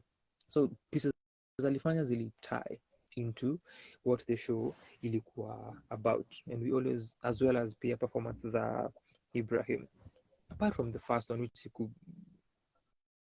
get completely, sijui kama kulikuwa na symbol behind it, because akianza alisema the term that the song comes from refers to the princess, I think. So sijui kama as a whole ili tie ama whether that kulikuwa na particular symbol there, but the other pieces ziligusia maudhui ile Slim alikuwa anazingatia. So that was Over Dying Breed iliyofanyika at Goethe-Institut courtesy of Slim Shaka na the able team ile ali-recruit na ile ali-work now for this performance, and I am glad kuona the amalgamation of diverse art forms that alifanya and the work vile ali-present. And we just might talk to Slim atuambie more kuhusu the performance na to delve deeper. Pia alirap as well, alirap hiyo where are the marks, hiyo part ya where are the marks, alirap a trap song. I told K9 hii ni kazi yako, you also want Slim to leave poetry kama wewe anze kurap, this is you, acha Slim afanye ushairi. So alirap as well, so alifanya vitu mob, alifanya, but hiyo ilikuwa more tongue in cheek, pia inaongeza some humor to hizi grave concerns. Hizo moments zinakuanga pia important, si skill za watu wengi wako nayo, not at all. And also writing style ya Slim and how layered anakuanga, how he approaches his material ni observant na pia ni introspective. Approach ya historical writing, which can also be termed ama can lean and can be tied to activist art and activism. What you get mainly inakuanga material that is directed towards the oppressor. So nika post-colonial African literature writing back to empire, for instance. So that took mostly the approach kuongelea the oppressor ama ku address the fellow citizen mwenye amelalisha ama kitu kama hiyo, ama wanaku urge u participate. So with this one, approach yake yenye ni observatorial na introspective, it makes for an intriguing listen kuona vile anaifanya na how ana weave into hizi stories zake. So there was that, na hatimaye kuna play that nimeona na tamthilia. If stage plays pia zinaitwanga tamthilia siku saa 10. Watu wako hapa sijui kama wanajua Kiswahili in that way, mimi wa trust niwaulize what is a stage play in Swahili. I don't trust them like that. Najua wataanza kuzusha hapa because nimemulika, but sikuamini hivyo nani. Not like that. So nimetoka kuwa na tamthilia leo at 3 p.m. pale Kenya National Theatre inayoitwa Echoes.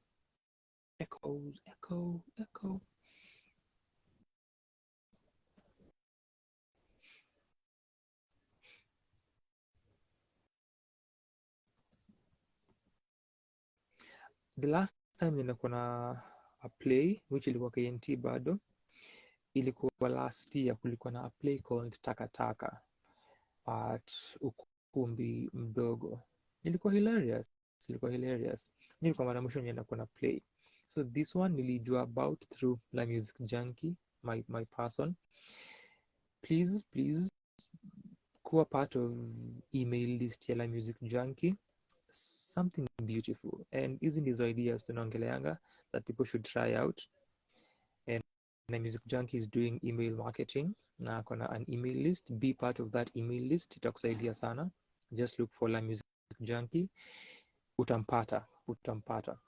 So kwa email yake ya hii wiki ilikuwa kuhusu hii play Echoes.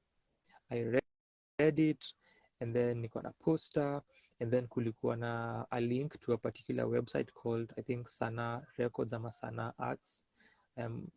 Possibly butchering their name. Walikuwa wameandika more about it, nikasoma, then nikacheck page ya one of the actors. Nikasema hii lazima niende. Kwanza niliona tu story ya multiverses. Enough said, I am coming for this one. Mtanipata pale. So that was happening. Na nili-attend. Leo walikuwa na shows mbili za mwisho. So walikuwa na opening night on Friday. I think walikuwa na 2 shows jana and then 2 today. So na for the 3 p.m. one, ya mwisho ilikuwa at 6 p.m. So Echoes, kwanza acha nisome wenye walikuwa, sijui kama ndawapata wote, but the team that ilituletea Echoes, stage manager ni Beryl Oondo, and then music ilikuwa by a namesake of someone whom we had here, ametoka. Niaje Wambo, shukran sana Shiri, shukran sana Kakusha. Music ilikuwa by Nyokabi Kariuki, mtu mwenye nimesema pia mnafaa kusikiza, but because you don't listen to Kenyan music and Kakusha is complaining ati hakuna wasanii, I wonder.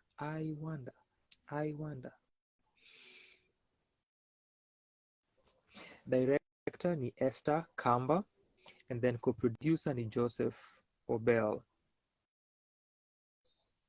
Kulikuwa na light technician and who else? I think ni yao. I think light sijataja. So wenye wali act ni Martin Kigondu na Wanjiku Mwauganga. So sijaona play kama hii kwa the few plays that nimeona huku, and it's an adaptation of a play called Constellations by Nick Payne, which I want to check out, nione how waliifanya na vile wali-interpret, na niko very curious. I really want to dive into that, nione how they adapted it for the stage. But get into Cheche Gallery at KNT, setting ni different from other plays that nimeona. So wali take format ya around theater.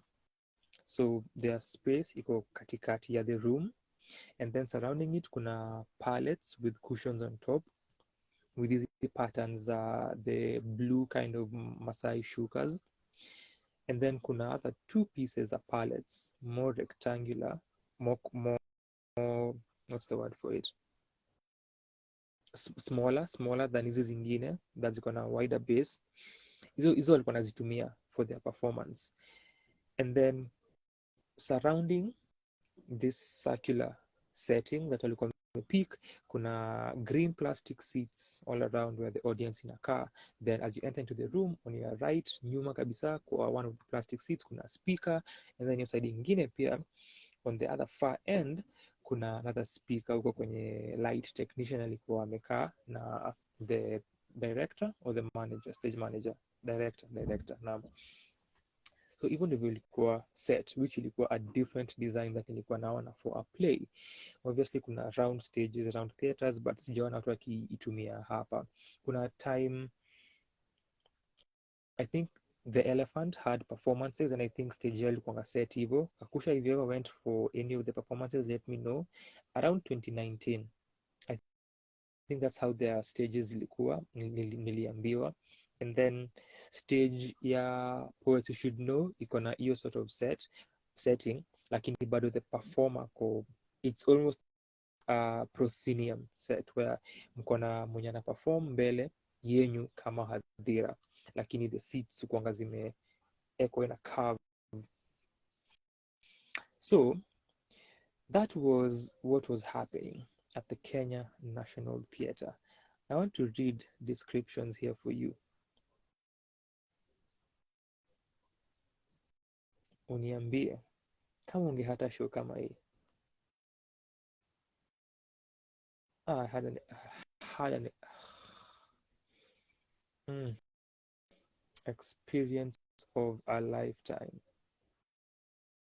Too bad imeisha. I wouldn't even help you.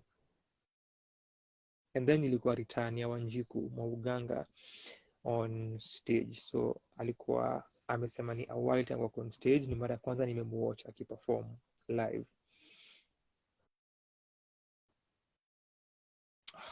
What a concept.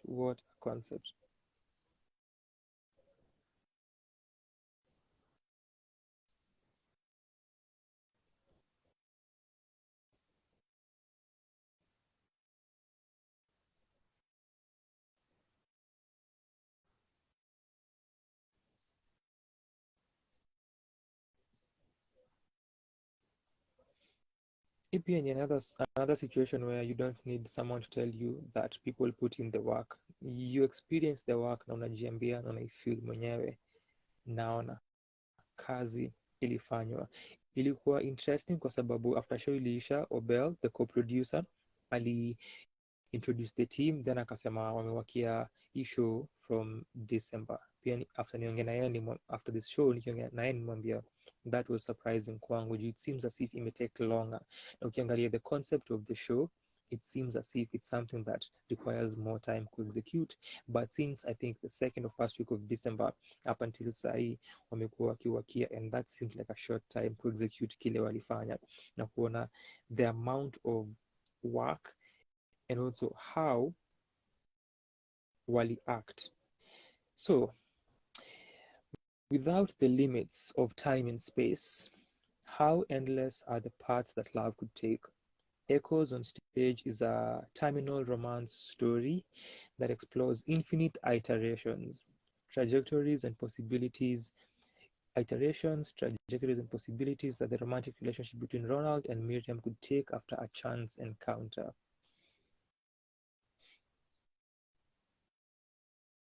And then one of the hashtags ni quantum entanglement. Love it. Hiyo ni hiyo ni enough for me kusema yes, I am coming for this show. I am not missing this show for anything.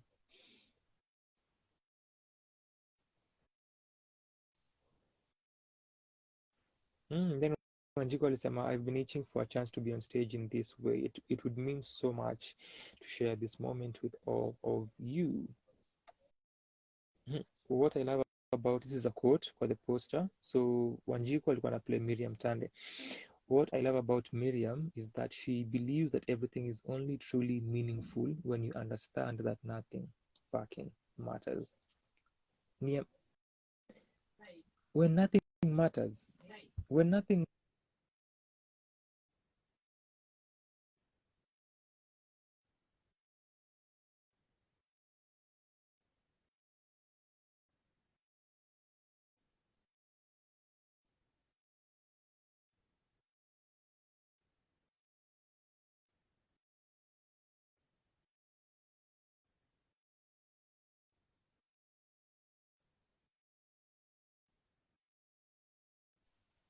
is my I think my audio is back.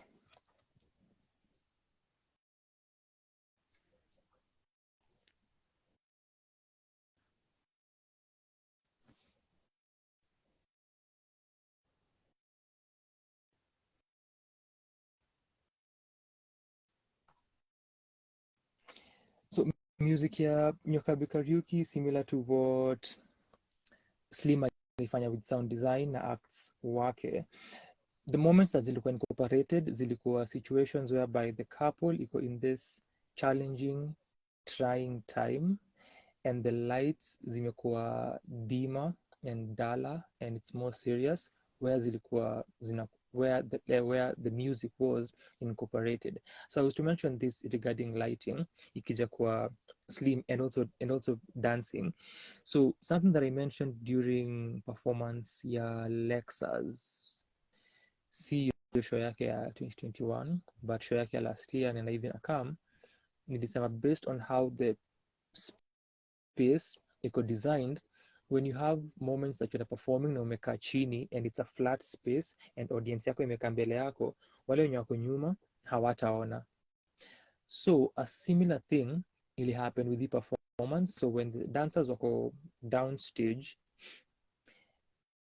wale wenye wamekaa a few rows all the way up until the back hawataona. So hapo ilikuwa tricky, and with the stage and the way walikuwa wameset, hakuna vile wangeperform kwa hiyo stage and their movements na wa execute. So I understand as a creative choice, but hiyo ni something that ina take away from the experience ya watu kufeel na kudive into the dance na kujisoak na kujiimmerse. So hiyo ilikuwa point ilikuwa ni make, and then the lights, kulikuwa na hizo transitions ki light ku match emotions zile Slim alikuwa na convey, but for most of the part zilikuwa very arbitrary and not specifically tied to specific pieces and moments. So for kina echoes, the lighting ilikuwa on point. Lighting ilikuwa on point. And another thing that I forgot to mention, juu ya the roof kulikuwa na cotton that imewekwa, and then kulikuwa na lights as well that zilikuwa zina light the stage that walikuwa wanaperformia, and so that was also interesting kuona. And then kulikuwa na lights zingine around the room, so aspect ya lighting. So music ya Nyokabi, whenever kulikuwa na hizi trying moments for each couple, that is when tulikuwa tunasikia. Nyokabi pia ni another sound artist. And hizi alternate realities, hii quantum entanglement that tuli experience is exactly what the post, the caption that I've read was, where kuna a couple here na kuna iterations kadhaa and trajectories na possibilities za their relationship. So niliingia kaa walikuwa kwa keja ya Miriam na Ronald. I think walikuwa wameenda for a drink, and then walikuwa wamerudi back kwa keja yake, and that's when tuliwapata, na Miriam alikuwa anaongea kuhusu existence, kuhusu quantum physics, quantum mechanics, possibility and the universe. And then Ronald doesn't care, but anaplay and follow too along, and that is where nilipata the show, which ilikuwa I think 15 or so minutes, because ilikuwa inafaa kwanza 3, and then tukaenda all the way hadi tuka 440 or 445. I can only imagine how they put that together, the amount of work that ili take. And you sit and you watch this performance of this play, and is it different possibilities? Yo, skill.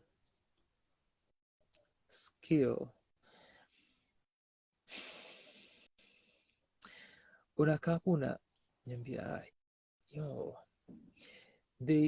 so with these iterations and different trajectories, what is a device that ina recur ni repetition. So you're repeating certain skits, certain speeches and conversations for lengthy periods or shorter periods. Una repeat certain phrases, una repeat certain moments, wanaziredo but with different possibilities and different outcomes. And it's just two people who are on stage for this entire time and having easy conversations na kutupitisha through different possibilities of their love story and easy outcomes, diverse.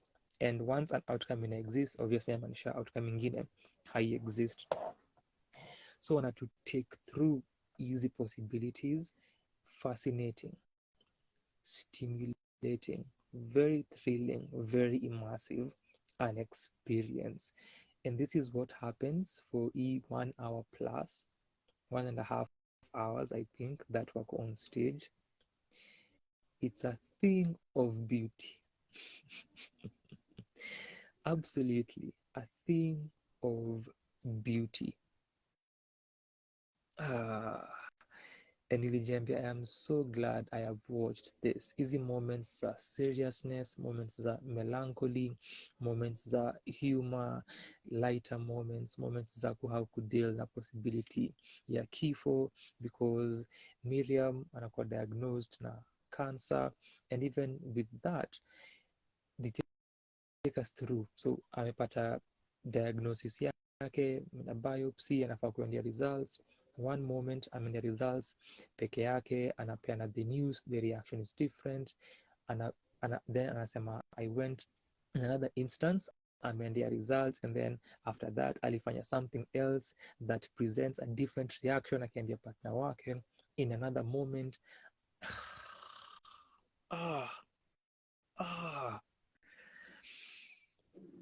So kulikuwa na scenes that walikuwa wana repeat with different outcomes. So one ilikuwa both of them could have sex with someone else, and which pia ilikuwa ina recur kwa future. Fucking mind blowing. Ilikuwa ina recur in future moments. So kwanza Ronald comes home late, anauliza Miriam anamuuliza umekuwa wapi? Nilikuwa kwa pub na Paul tukicheza pool, and then wanaongea, and then Miriam says I am sorry. Paul anamuuliza sorry for? I slept with Alex mgani? Alex wa my hips ama that plays out in a particular manner. Anamuuliza so do you want me to move out? Anasema not really hivyo, and then wanairedo, anamwambia I am sorry, I slept with Alex wa dandruff. So ina change tena, then anamuuliza anamuuliza do you want me to, or are you with him? One of the responses anamwambia ni I hope so. Wanaifanya tena, anasema so then when they do it again at another point inakuwa the opposite. So anakuja late, and then anauliza so who comes late? Hapa ni Miriam. Then Ronald asks where were you? I sent you a text. Miriam anasema I know. za reply anasema I know. Then they talk, and then Miriam now says I am sorry. Ronald says I am sorry.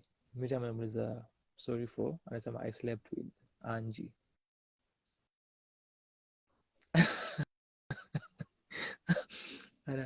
ana jam. So before, with interaction ya Ronald na Miriam, when Ronald comes home late, Miriam akitell story anaulizwa how many times, anasema 6 or 7 times. Where did it happen? Anamwambia alienda kwa place yake Ngong. You went all the way to Ngong for dick. Then sahi now kwa hii moment where ni the opposite, nani ana confess, anasema I am sorry, I did this, na ili happen once last week on Tuesday. Anamuuliza, Miriam says acha kunicheza, I know it could happen once. Anamwambia zili happen once, and I remember because nilikuwa namsaidia ku set up hive yake. Anamuuliza mbona unanicheza, sikutrust. So they do iterations of the same, different conversations, different outcomes, but hiyo ilikuwa one thing ya infidelity that ili recur.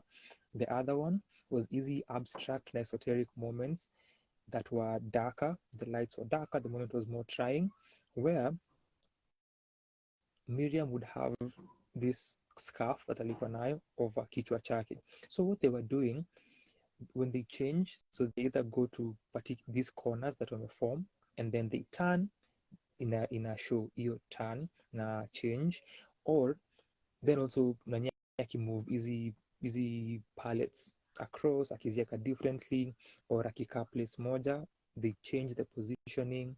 Ilikuwa absolutely fascinating ku-experience.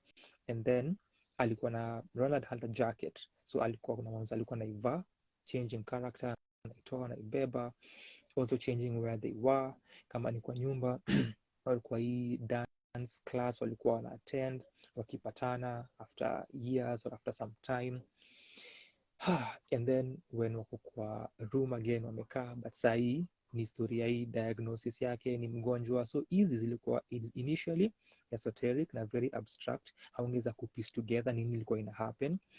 Walikuwa tu wanasema some statements, and then yenyewe alikuwa anakaa sickly, alikuwa na lose speech yake na alikuwa naifanya vizuri nani Miriam vizuri sana, and the acting from both of them was exceptional, and how walikuwa wana switch the characters instantly.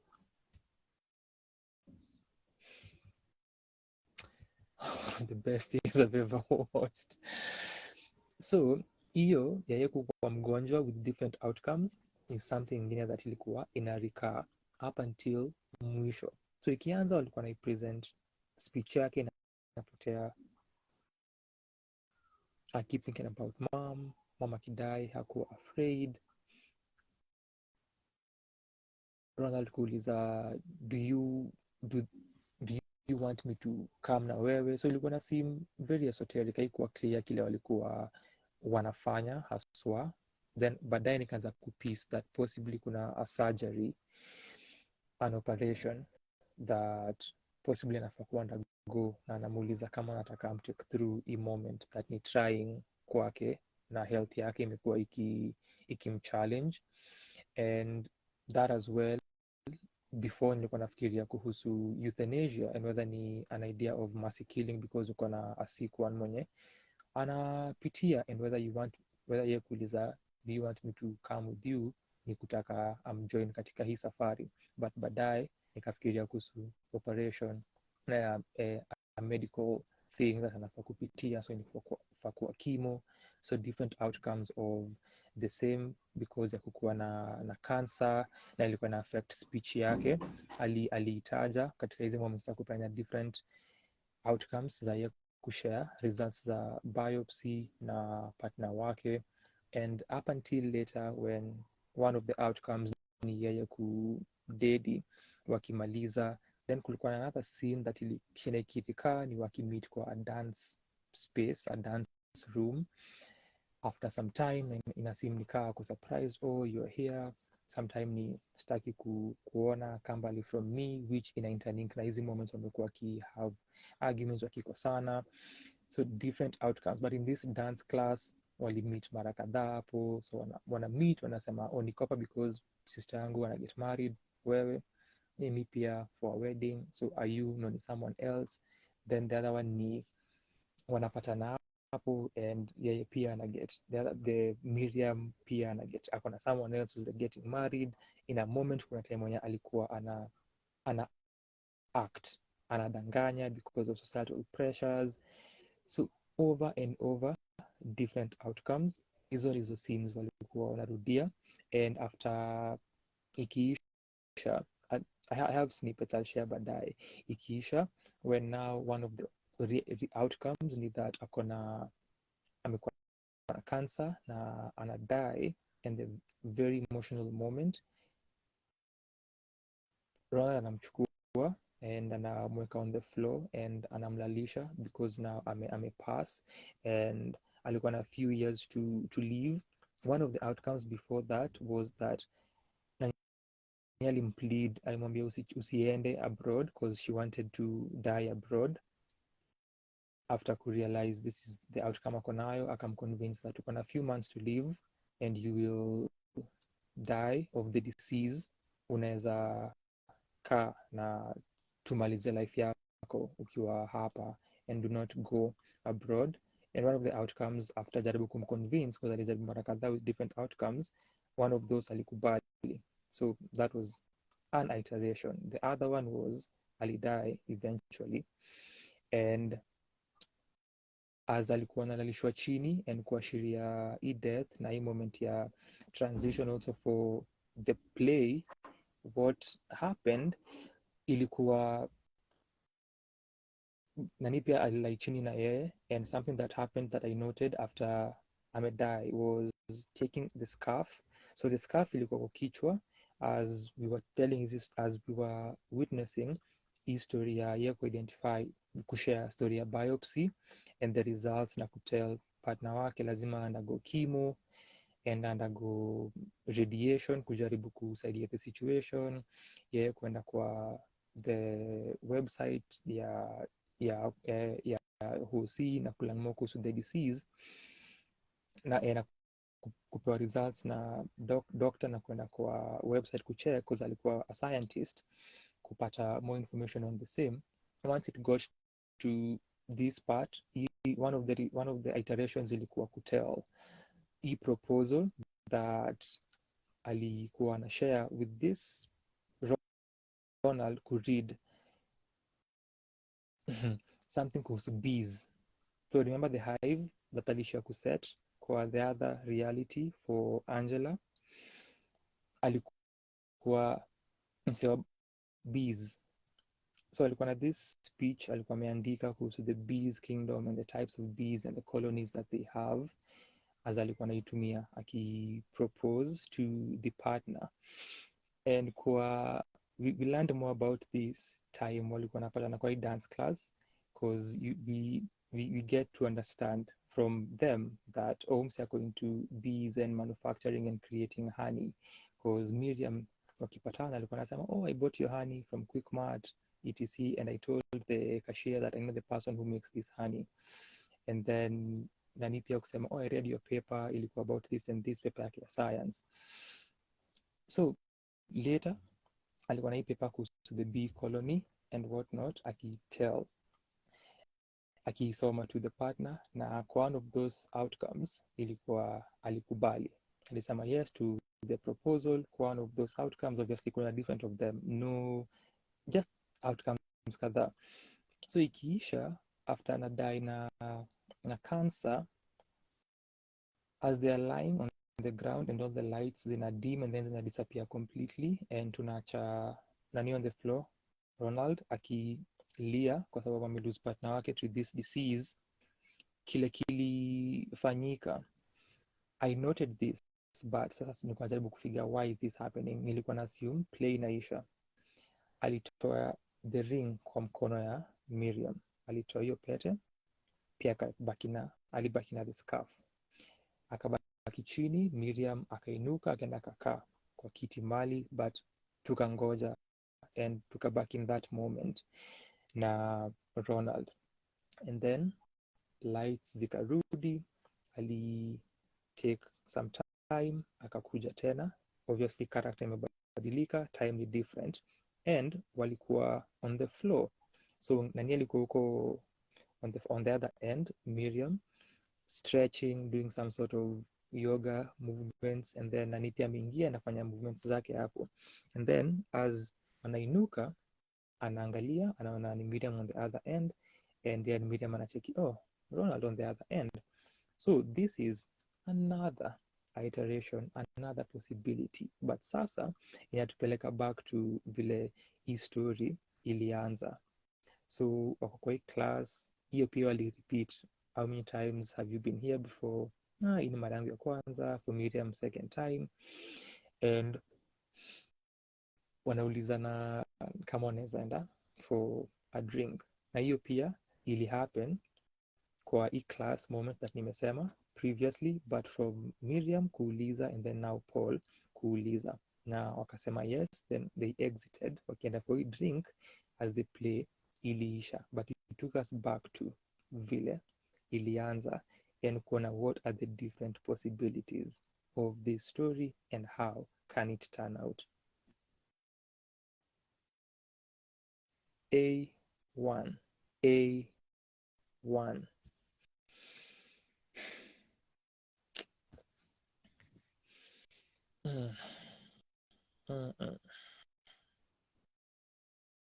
Unfortunately walimaliza, saa hawezi saidika, unfortunately.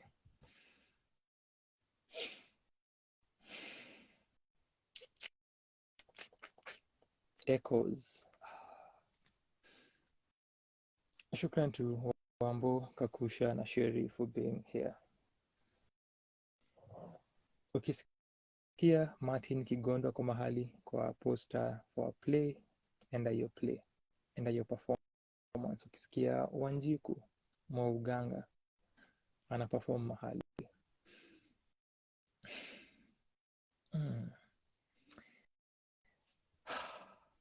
Hey, what a weekend this has been.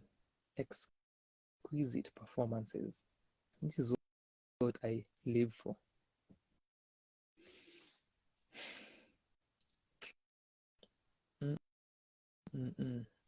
Yeah, I would pay again to watch that. Definitely.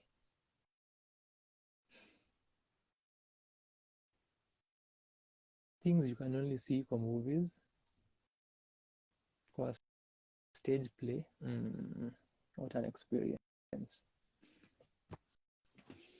Sasa naweza ishia sasa. Nimemaliza. Nimeongelea MW na Kakusha week 2. Nimeongelea Overdying Breed ya Slim. Nimeongelea Echoes. What is the company name? So need the company name.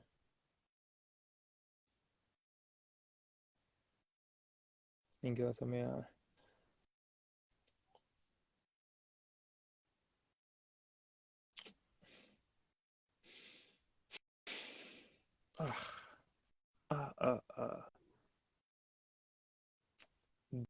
that was yo.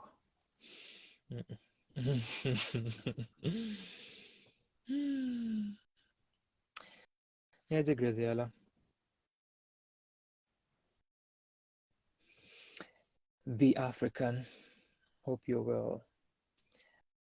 I'm done. Shukran San for being here. Hey, if you're watching this after, hey, Makofi. Shukran Sana for being part of this session. It's been a while since tufike easy masaa for a session. So Sheri, najua umetosheka. Babu, you're watching this later. Au unaisikia, najua pia umetosheka. As well as Hazel, najua you're here later. Najua umetosheka sana. Morio pia na kuona. Shukran sana kwa kuchukua muda. Timu GK Matarania, a philosopher walks into a bar next week at KNT, and Goethe-Institut is also reopening from the 17th to the 19th. They have a lot of activities lined up. Mido will be performing on the 18th, Octopizo on the 19th. Kuna VR activities, kuna games, just a band and their comeback, watakuwa na discussion and a showcase ya film. So their last show as a band was at Goethe-Institut in 2016, which I went for. Mini OG. I have paid my dues, and I am an intellectual critic, a trustworthy critic. Kakusha nasema thank you. Also, ni kama my enemies are working overtime while my ancestors sleep. Every single time my internet, it does misbehaves. It does. You need better options. But shukran to Kakusha for joining us for this one. Looking forward to also talking to Music Junkie, to Babu, na to Edna, the other participants. And tuone vile nimesema kama tutapata mazungumzo na Aslim. That is in the works, ni exclusive. And Martin Kigondu, mark the name. Wanjiku Mwauganga, mark. Yo. Shukran Shiri, shukran Kakusha, shukran Wambu. Nawapenda sana.